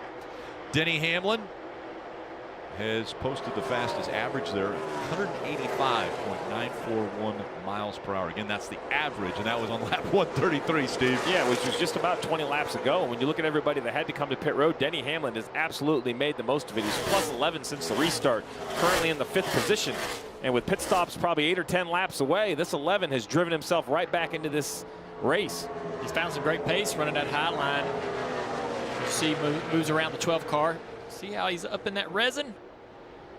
That car likes it. Dave, what you got on that? Well, Junior, there's nothing like a great motivator, and Denny Hamlin is very competitive. We saw it at the end of the race last week at Indy when he got spun out late. One of his good friends in life, Kyle Larson. Kyle Larson's been resetting the bar this year, driving the 5 car for Hendrick. And Denny is being competitive against that. Talking to Chris Gabehart, Denny's crew chief today, he said the rabbit being Larson has really been interesting and good for Denny. It's made Denny work harder. They're still great friends. You know, Larson took his plane to Knoxville back and forth, and they share a lot of time together. But the rabbit being Larson this year has been very, very good for Denny Hamlin. Marty? Hey, Dave, it's been a nice week for Josh Berry, filling in for Corey LaJoie in the 7 car. He is out for COVID protocols. He's sitting in the 26th position right now. But when you take the entire week into context, got announced earlier this week that he will be at Junior Motorsports full-time in the Xfinity Series in 2022. Then ran a truck race in St. Louis on Friday night. Then filled in for Michael Annett Saturday here in Michigan. Flew back, almost won the race yesterday here. By the way, terrific run for him and a nice top 5 finish. And today filling in for Corey LaJoie. And there you see the tweet from Corey. Good luck to the Spire Motorsports team and Josh Berry. Dale Jr., I know you got a lot of pride in this young man. A lot of talent there. Now the battle, Denny Hamlin up there in the 4th spot, but I know you're also very proud of Josh Berry, Dale Jr. Yeah, Josh is doing some great work this year. Great substitute. 24 car. His own pit road partner. All right, the first of our leaders to come down pit road is the 24, William Byron. He was just starting to get too tight, so maybe running behind his teammate there as long as he did, just started to overwork those front tires a little bit. Even though they were working together and putting clean air, it just really abused that right front. 4 Goodyear tires, and he's away. So now the question is, you know, when does his teammate of Kyle Larson feel he has to come to pit road? He's low on the racetrack. That has been a signal earlier that he was coming to pit road. Nope, just a little head fake running the bottom down there. You see Denny Hamlin right behind him. So they're both going to lap William Byron, which is what you expect. A 4-tire pit stop here, you do get lapped. That's the concern of coming early. Well, that's the only problem I have with trying to stay behind a teammate and help them and do all those things. He worked the car a little bit harder in that dirty air. So at some point in the race, that has to go away. You know, you have to say, hey, I want to try to win this race. I got to race for me and my team. At what point, I guess, do they drop that teammate working together deal and do what they need to do to try to win the race? And if this thing goes green, it's going to be real important for William Byron to be able to roll back up through the field and make good lap time. You know, Kyle Larson's out here. He's in clean air. He's just not going to be up, you know, held up by anything except for lap traffic. Williams going to be back there in traffic. Will that hurt his lap time? Well, that's a great point, but we've talked a lot about where you blend, and the 24 does blend into traffic, but he found himself a really nice little gap with some drafting help in front to Joey Logano, as now we see another Hendrick car of the 48, Alex Bowman, on pit road. And it's been a nice run for him today, Steve. After some damage to the car early on, he's maintained track position, and so with 4 tires here and fuel to the end of the race, could it be a nice boost for Bowman, who's won 3 times this year, is in the playoffs and wants to see a little momentum coming his way. Nice stop by the 48, and there's the draft I was talking about. Now, he was about 20 car lengths behind Logano. He's towed up to Logano. Now, Jeff, to exactly what you said, can he get by these two, right? Because he's obviously faster than them. He needs to try to find his way by them and by them. Oh, too wide is not going to help this 24. This is going to hurt this lap right here unless he can squeeze his way in, and he knows he has to push. And he was trying to squeeze his way in, as again, for the lead, here comes Denny Hamlin.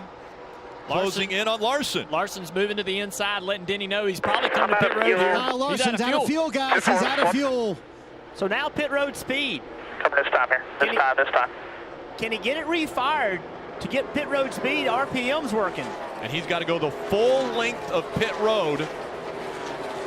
I have to imagine. On 2. Should I be on 2? Blue 2? Stay on blue 2 until you leave the stall, and then I'll tell you to go blue 1. We're going to see how much time this does cost Kyle Larson. And the moment he said, I'm out of fuel, right before that, Cliff Daniels, he said, come down pit road. So it's going to be 4 tires here. And he's telling him which switch to be on, Steve. Telling him to keep it on blue, too. Now they got to get it fired back up. I don't hear fire in the 5 car yet.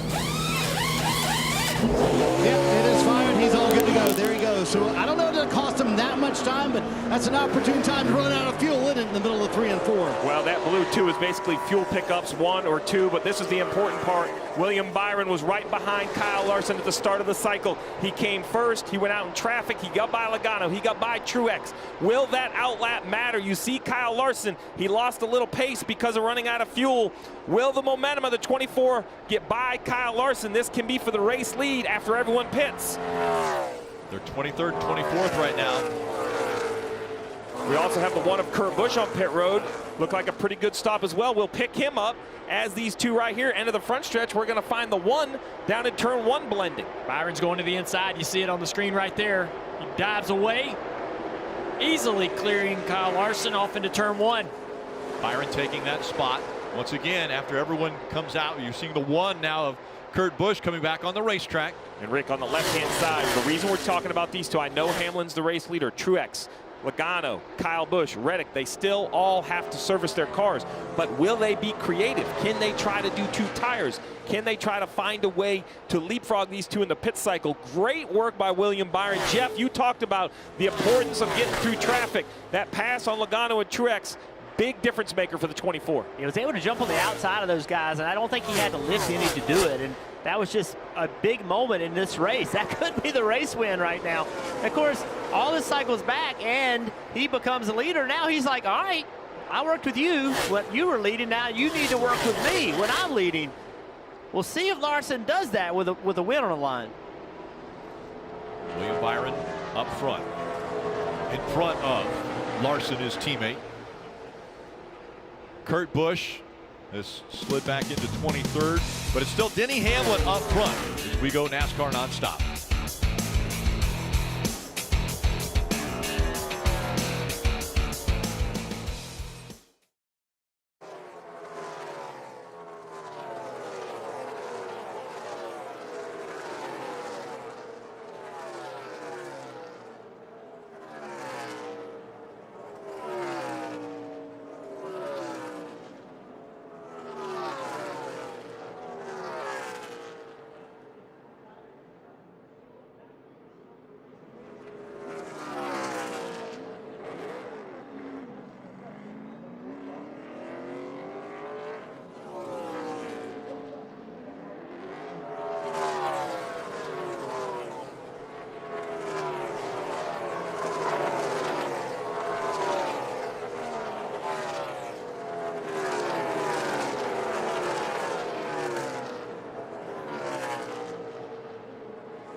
Continuing to gain spots, William Byron, take a look now as the 11 coming off of pit road. Denny Hamlin was the leader. Yeah, I'm sorry, Rick. This was important because Denny Hamlin ran long, took 4 tires. So he's going to have the freshest tires. He's going to try to squeeze up. Larson says, no. I'm going to have to dispose of you as quickly as we can. So on the left-hand side, you see Kyle Busch, Keselowski. Now Chase Elliott gets front of Keselowski. Those group of cars have yet to come to pit road all the way down, but the 10th place car of William Byron, he's the first one that we know can make it to the end on fuel.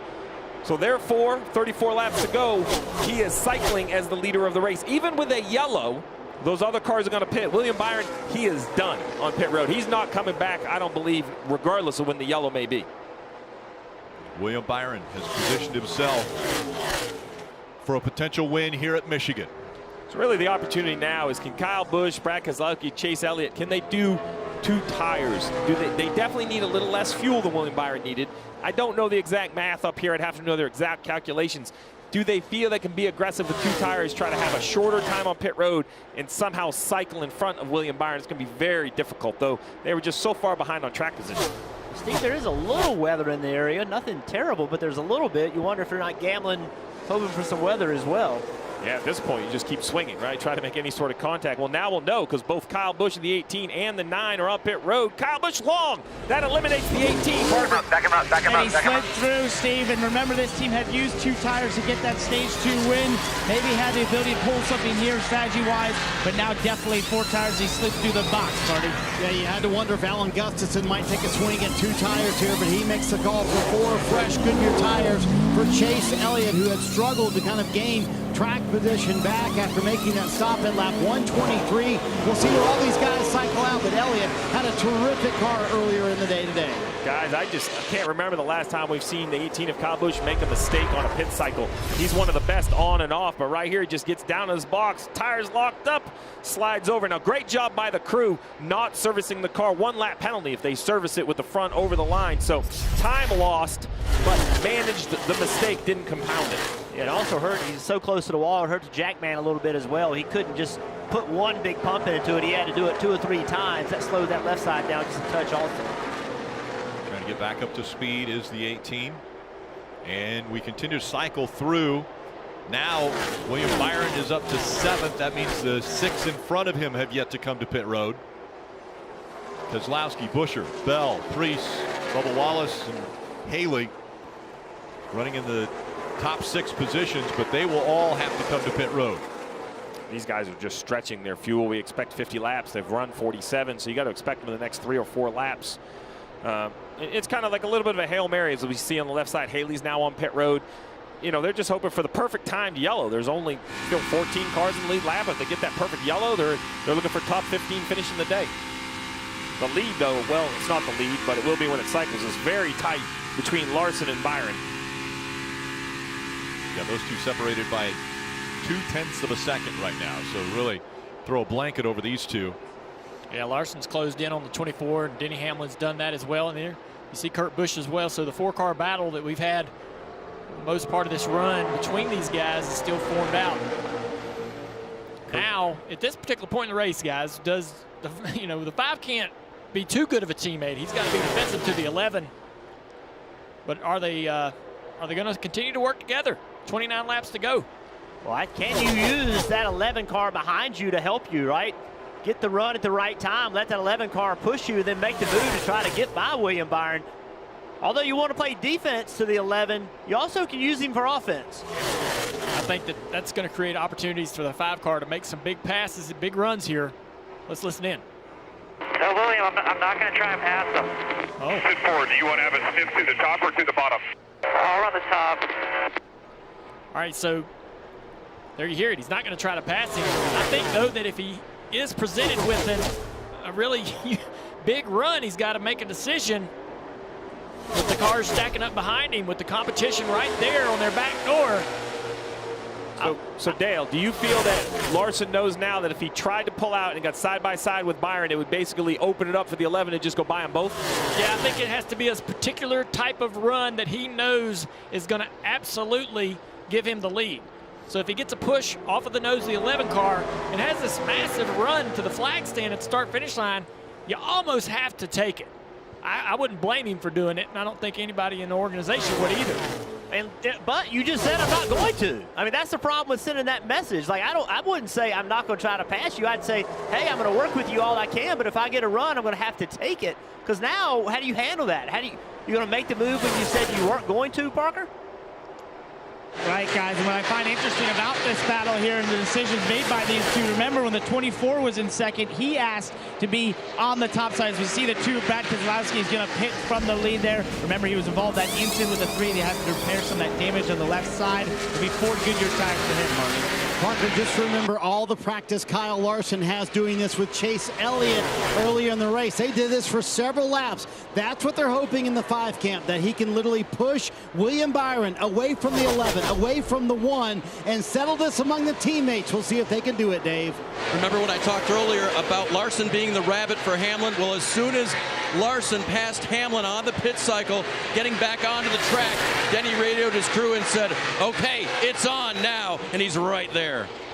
It's like I'm watching a semi-speedway race, right? They're all trying to be patient, biding their time, because they know if you make a move, you commit to the bottom, and it doesn't work, you're going to lose a position. You're going to lose that momentum. Yeah, I think that's Denny gets so close. Right here, he's right on the back bumper. So this is going to be one of those moments where the 5 has a pretty good run. A run that anyone else would be able to use to take the lead. Dive to the inside here, side draft, take that clear on into turn 1. He doesn't do it. He's going to push his teammate away. Just ran behind William Byron, just as you said, just moved him away. Look at that. And it's at some point, that's going to have to go away, right? Yeah. At some point, we're going to have to make that pass. Yeah, you wonder also back there, the one of Kurt Busch. He's right in the mix as well as we go NASCAR nonstop.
.21 laps to go. The intensity starting to build, and now the crew chief's spotters are saying precipitation.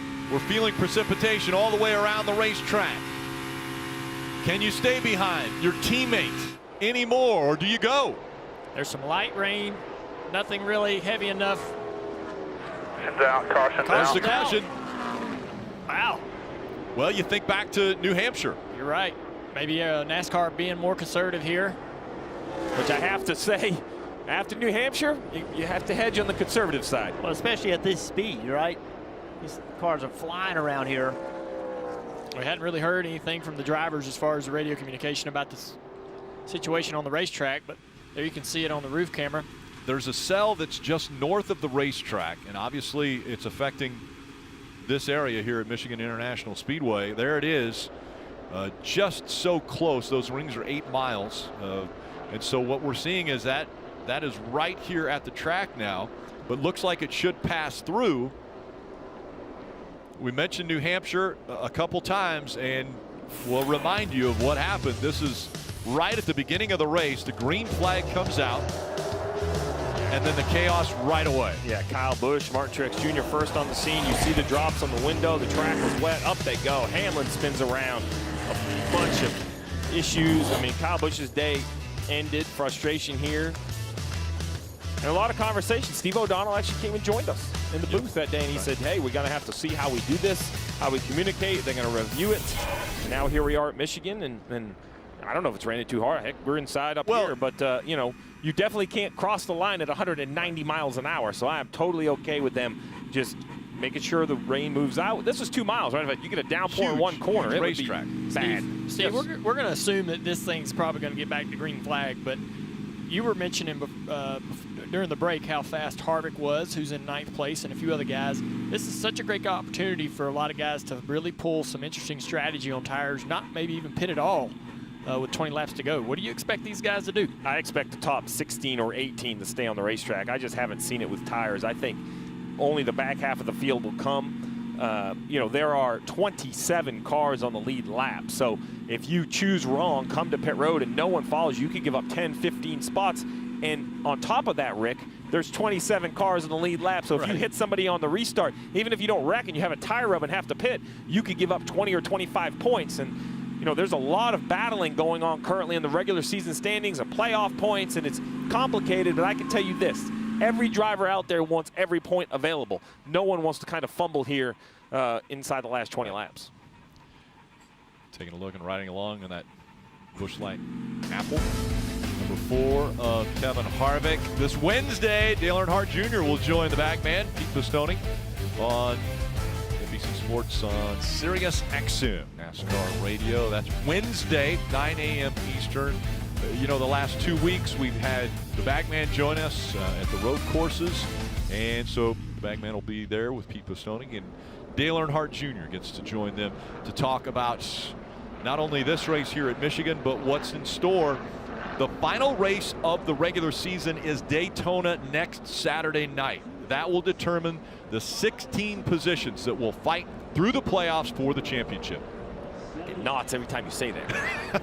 I mean, I'm not even in the race, and I get knots. Yeah, it's going to be great. Friday and Saturday, countdown to green. NBCSN for the Xfinity Series at 7:30 under the lights there at Daytona, the high banks. And then Saturday, it's the final race, the last chance to make the playoffs. We've already mentioned it, Austin Dillon, after a wreck here at the end of stage 2, he's going to have to win. But he runs well at Daytona. He's a very good super speedway racer. But again, Saturday night, it all gets determined at Daytona. I mean, there's a list of drivers that could win at Daytona. I mean, a bunch, right, that are not in the top 16, and that could change everything. So again, this caution coming out for precipitation on the track. It's not hard enough that they're bringing him onto pit road. You see here in turns 1 and 2, the sun is still shining on the racetrack. It's down in turns 3 and 4 where we have the cloud cover. And I like the move here of not opening pit road, because they're yet to force the drivers to make a decision whether they have to come or not come until they're going to see if this rain moves out. They're checking the track. I think once they think the track is dry enough, they're going to open pit road so it's safe for everyone. And then the decision goes from, you know, driver to crew chief to spotter of what you need. Do you need tires or do you need track position? NASCAR's letting us know that the pit road will be open this time by. Decision time, Rick, about what, 20 or so laps, 20, a little under 20, high teens on the tires for Byron, Larson, Hamlin, Kurt Busch, all the leaders. I just don't think top 10, even top 12 with the choose rules, guys, even top 14, I think you have to stay out. We saw Allgaier pit for tires yesterday at the end of the Xfinity Series race with lower downforce and didn't really go anywhere. Yeah, both of our stage winners, Chase Elliott and Kyle Busch, are outside the top 10 after losing track position for various reasons and having a hard time working their way back through the field. So they're hoping some pits in front of them, I think, so they could just get some free spots. Yeah. Well, plus this has been a long caution, and it will be a long caution. Those tires just keep cooling down more and more, so that takes even more advantage away from new tires. These guys up front, they're staying way out to the right. Who's going to make the decision first? Oh, Brad Keselowski's not scared, and he's going to bring quite a few guys, not probably as many as he liked, down pit road. Parker. Right, guys, we see some of these takers at the back just trying to put some tires on, maybe add some grip for a late run here. As you see Brad Keselowski doing just that. Been struggling a little bit with the tight condition on the 2 car right here, but now with 4 Goodyear tires, hoping maybe that gives a little advantage here these closing laps. So Brad led a group of cars onto pit road, but a lot stayed out. We'll take a quick break, be back for the restart.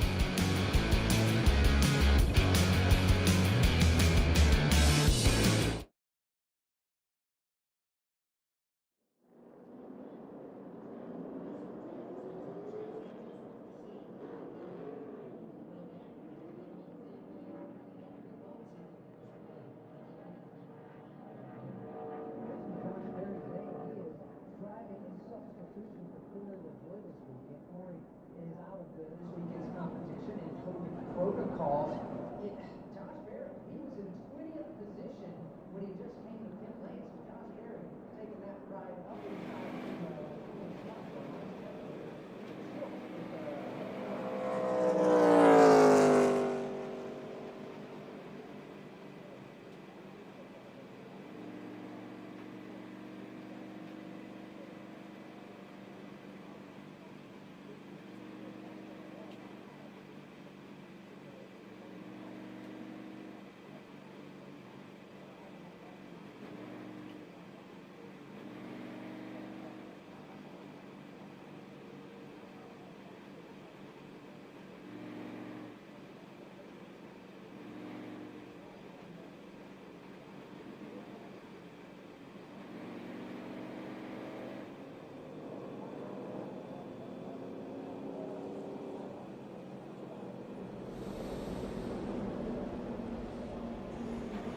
Make sure to catch Season 2 of the Peacock Original Lost Speedways. Dale Earnhardt Jr., Matthew Dillner. They go out in search of these racetracks that really have kind of fallen off the map, but their stories haven't.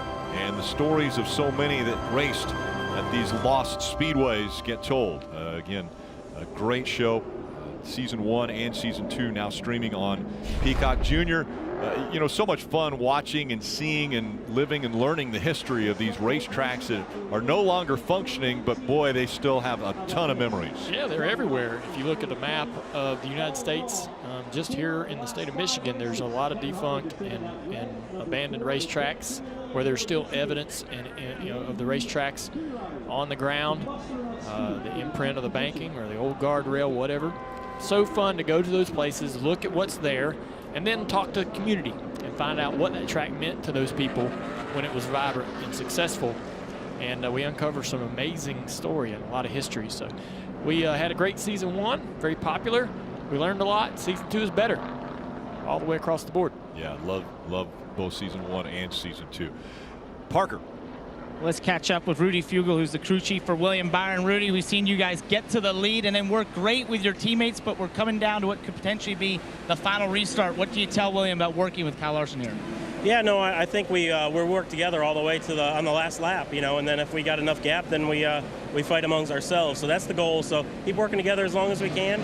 Exalta Camaro's been really good, so hopefully we can get a victory here. All right, we'll see, Marty. They keep working together to that final lap. Let's chat with Cliff Daniels as Kyle Larson comes to the choose cone and he goes outside with his teammate William Byron.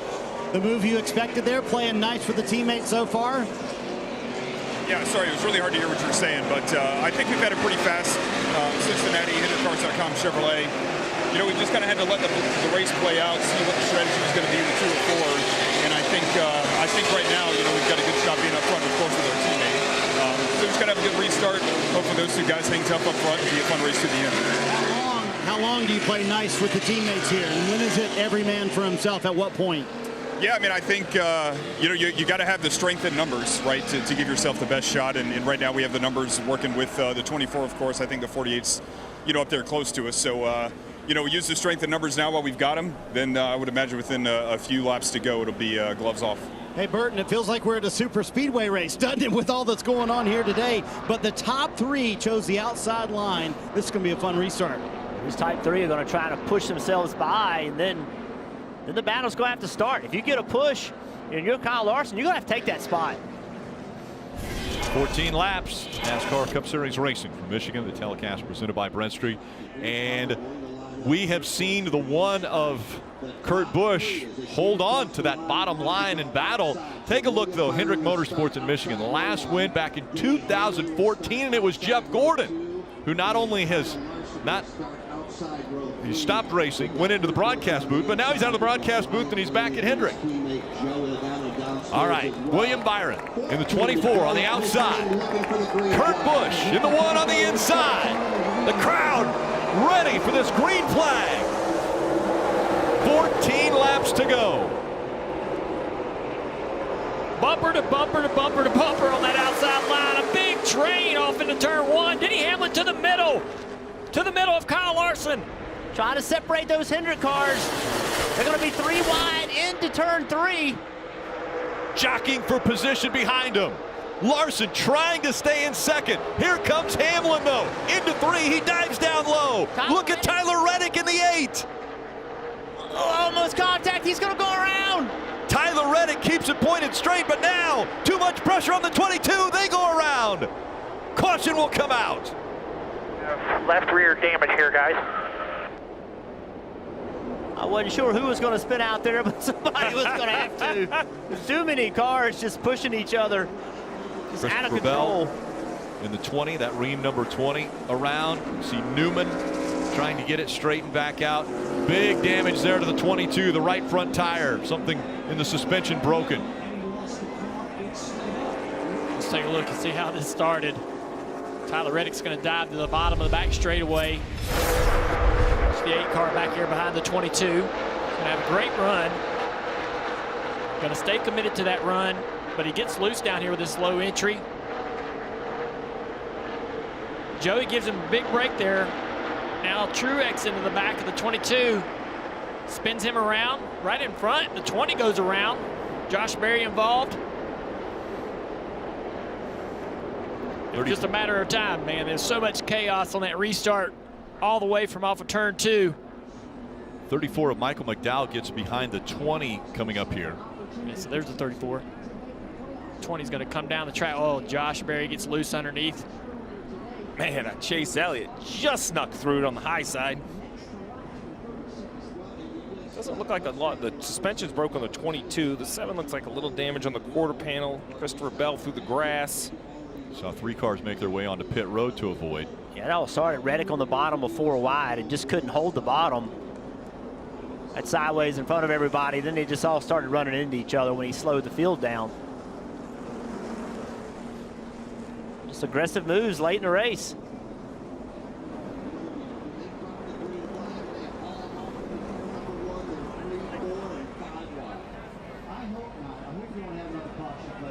McDowell sneaking through. He was in the back of the 20. McDowell's had a good day today. Which makes the decision who makes it the championship run.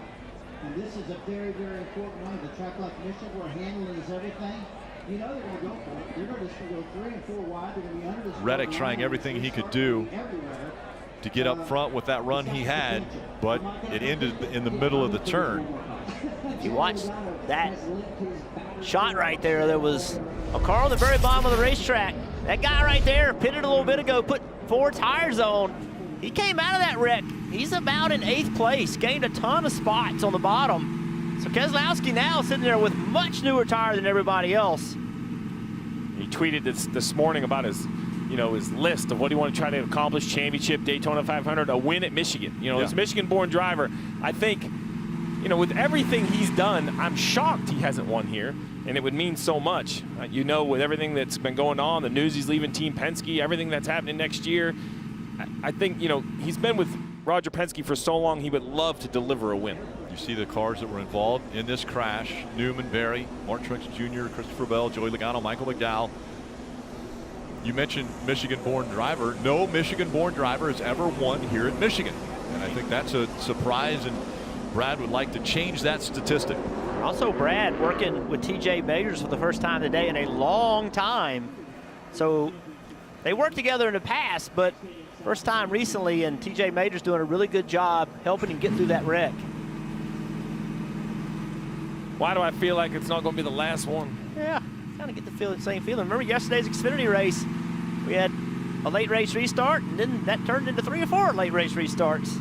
Absolutely. We have the 22 on pit road. Looks like that left front suspension damage that you mentioned, Rick. You know, they can repair that on pit road if they have enough time. It all comes down to this damaged vehicle policy of 6 minutes to repair your car. The 7 of Josh Berry, about 20 pit stalls ahead. Doing a nice job today. He just kind of got stacked up in there. I think that's going to be able to continue. Look like some damage to the back right there, that right rear quarter panel, which is now a parachute. And again, Josh Berry filling in for Corey LaJoie today in the 7. Want to listen in to Chase Elliott's radio. I don't know how you made it through there. I could see it coming. I just had no way to tell you where to go. Yeah, I saw it coming too. I didn't know when they were going to wreck either. Take a look. We all saw it coming. Yeah. Burton, you saw it coming before it even happened. So let's see where he's at. Just really surprised the 22 ate such a big break there. He was hoping that Truex would offer the same. There's the 9 coming into the frame. Just to the high side. What a move for Chase Elliott. Suarez, a nice move. I didn't see him in the first replay. That's him kind of with the green splitter. Kind of Wallace as well. Showing up on the scene. So under 11 to go, and they're getting ready to see just 10 to go. Guys, we saw Tyler Reddick, you know, sideways in the middle of the corner, and he avoided the wreck. Well, had he not, imagine how much closer he would be in points going to Daytona, racing his teammate. So that save right there by Tyler Reddick could be the difference between making the playoffs and not. That's what's all on the line. Again, next week, Daytona, the final race of the regular season. The playoffs start after Daytona. The 16 drivers that will have a chance at the championship will be determined at the end of the Daytona race. Tyler Reddick right now, that 16th driver right there on the cut line. Kevin Harvick, points-wise, unless a new winner happens today, can lock himself in based on points. Marty. And a moment ago, Randall Burnett reminded Tyler Reddick, he said, listen, every spot matters. I get it. You got to be aggressive on these restarts, but I cannot emphasize to you enough, we have to finish this race. So just another reminder, crew chief to driver, hey, most important thing, finish the race. Don't be too aggressive. So Rick, the years I was crew chiefing, these were the races I disliked the most, because you came, you had a strategy, you worked on track position, you worked on car handling, all of those things. And in the end, while it's still racing on this restart, as a crew chief, it is complete. You're just a passenger. You're a fan. You're a passenger. You can do nothing to help your driver. And we saw how quickly it could turn bad or good, right? And you kind of just sit back and hope for the best. And when it turns good, it leaves for a good day. But man, when it turns bad in these final restarts, it's just so disheartening, all the work you've put in. But you can't lift. You can't drive around with mittens on. Yeah, a driver doesn't want to give up any position. Well, Tyler Reddick's not going to listen to you anyway. I mean, that man's going to be on the gas. He's going to be pushing. That's who he is. That's what he does.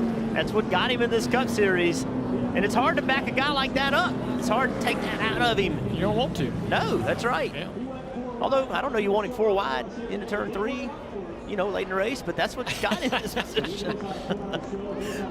They're letting the drivers know one more time around until we see the green flag for the restart. Oh. Now the choose rule. Larson looked like he was thinking about it. Stays at that outside. It's funny watching these guys twitch the steering wheel. They're like, I don't know. It's painful. You know where you want to go? If I was a driver, I would hate this. Oh yeah, this would have not been. Oh my gosh. You would have been asking me, where do you want me to go? Oh, no, don't put this on me. I drive over the box every time. I mean, they all want to be on the top, right? But it's a calculation like, okay, but now I can be on the bottom and I'm at 3 rows further up, but they all wanted to be on the top. There'll be 8 laps of racing to go. William Byron out here leading. Byron trying to hold off the field behind him. Byron has 1 win this year. Came at Homestead, Miami. So there you see that 2 car. He picked the bottom. How about that? So he's going to restart with the best tires on the racetrack. By far the best tires on the racetrack. On the bottom, can he make it work?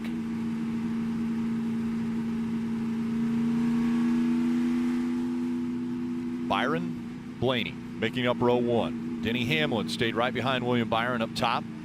And Denny's teammate will be Kyle Busch on the inside of row 2. Then Larson and Keselowski making up row 3. After starting on the front row, that last restart, Kurt Busch back in row 4 now on the outside. And inside of him, number 14, Chase Briscoe. An 8-lap shootout from Michigan International Speedway. William Byron. Can he hold off Blaney, Kyle Busch, Denny Hamlin, Brad Keselowski, Kyle Larson, Kurt Busch? They're all up front trying to get a win here in Michigan. Green flag back in the air.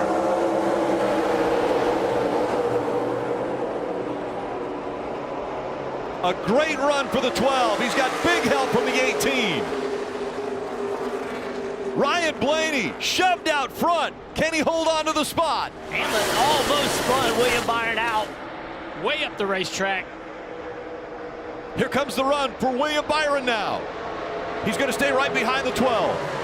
Here comes the 5 of Larson as well with a run. Back in the pack, they're 4 wide. Going through turns 3 and 4. Look at that mess. 5 wide. The 4 of Harvick almost into the wall. And Keselowski did not make good use of those tires, but in front of him now is Matt DiBenedetto. Matt now has the best tires with the best opportunity. Blaney, Byron, and Larson, 1, 2, 3. Denny Hamlin running up in the resin, trying to utilize that momentum.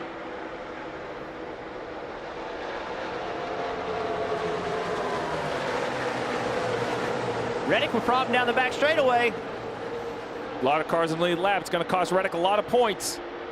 Can the 11 clear? The 5, he does. Hamlin, and the Reddick 8 spinning. goes around. The 8 of Tyler Reddick spins. Can he get it fired up and going again? He's back to the apron. Still a green flag out. No caution. Byron to the high side here, trying to create some momentum. He's got company on the bottom, though. Kyle Larson side by side down the back straightaway. The Hendrick cars, teammates no longer working together. It's a race trying to win. Larson with the speed and breaks clear into turn 3 with 2nd place. Kurt Busch trying to get underneath William Byron. Chase Briscoe up here into 5th. Here comes Matt DiBenedetto, that last car on this line with great tires. Larson's got to run here. He's going to look to the inside. It's getting blocked. Can't get alongside the 12 car here. Down into turn 1, right on the back bumper. He jumps up into the resin.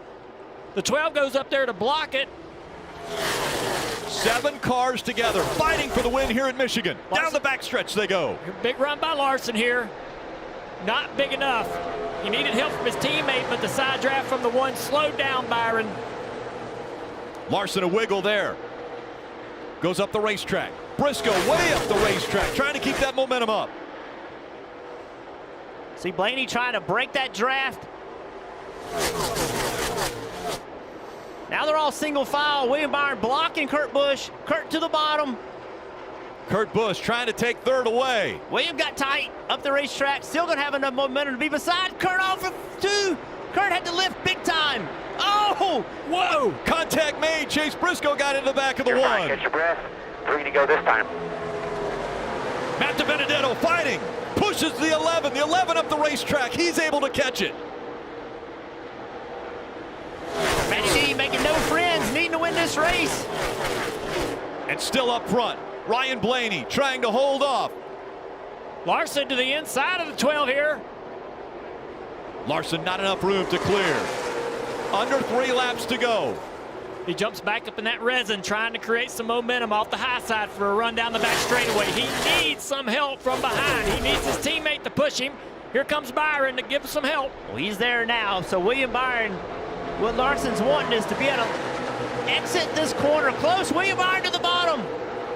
Dives all the way to the bottom. He's going to try to slide up in front of the 5. He clears his teammate down into 2nd position. Larson back to 3rd. Byron up to 2nd. Here comes Larson. He's going to push this 24. I think that's going to give Byron an opportunity down here in turn 1 and 2 to do something.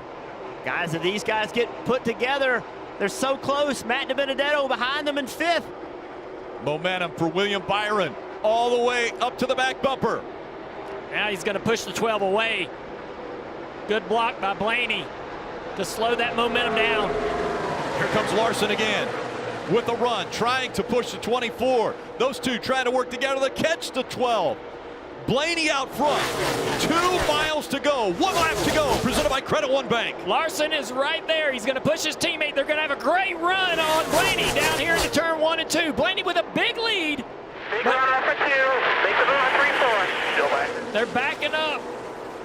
But now they're going to be side by side, or the teammates going to get side by side and slow each other down. Yeah, Williams had to block the run of Kurt Busch, and that hurt that move forward. Williams got some momentum. One last opportunity. Into 3 and 4. Blaney has the lead. Byron goes high. Blaney stays down low. Blaney drifts up the track. Here comes the run from the 24. Ryan Blaney is going to hold him off. Byron dives to the bottom of the track. Blaney goes to block. Blaney's going to win in Michigan. That was crazy. Awesome drive, man. Awesome drive. That was great work by Ryan Blaney and his spotter to know everywhere the competition was. Got me a trophy here, man. Thank you. Yes, sir. Yes, sir.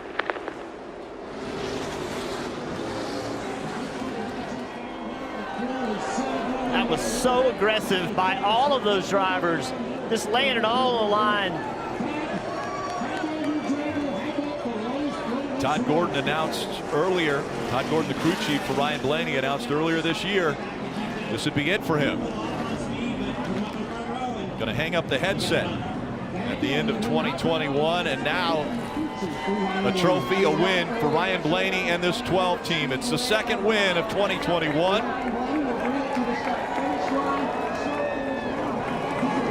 Blaney won that one by 77 one-thousandths of a second. Closest finish here at Michigan since electronic scoring.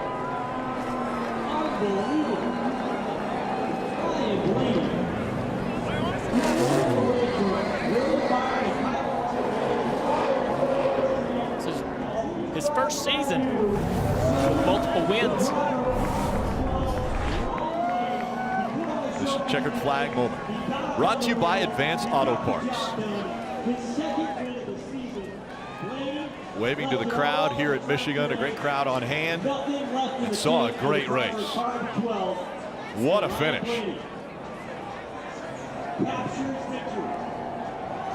Second of the year, first here in Michigan. And it's 7 in a row now for Ford. The 42nd win at Michigan. The domination for Ford the last 3 races was Kevin Harvick. And today, an incredible battle as Ryan Blaney is going to hoist the trophy.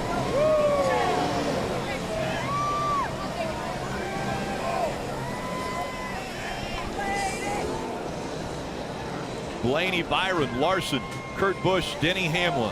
They were the top 5. And those top 5 separated by 0.5 of a second when they crossed the line. Listen to the crowd. Marty, what a race.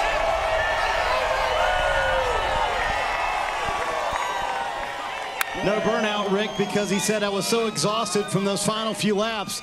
I didn't have time to think about one.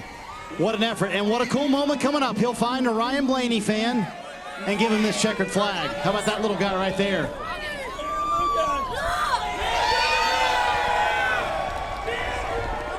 So cool. Love it when you do that. Man, maybe the hardest 10 laps you've driven in your life, Ryan? Yeah, it was pretty close to it. You know, we got a great push by the 18 on the restart, and it was able to get clear there. And you know, it's just Michigan's a matter of the pretty much running wide open and just trying to play the air game. You know, I hate you have to race that way, but that's how you have to run. And worked out for us, man. I'm proud of everybody on the 12 team, man. We weren't great to start the day off, and kept working and working, and got a lot better.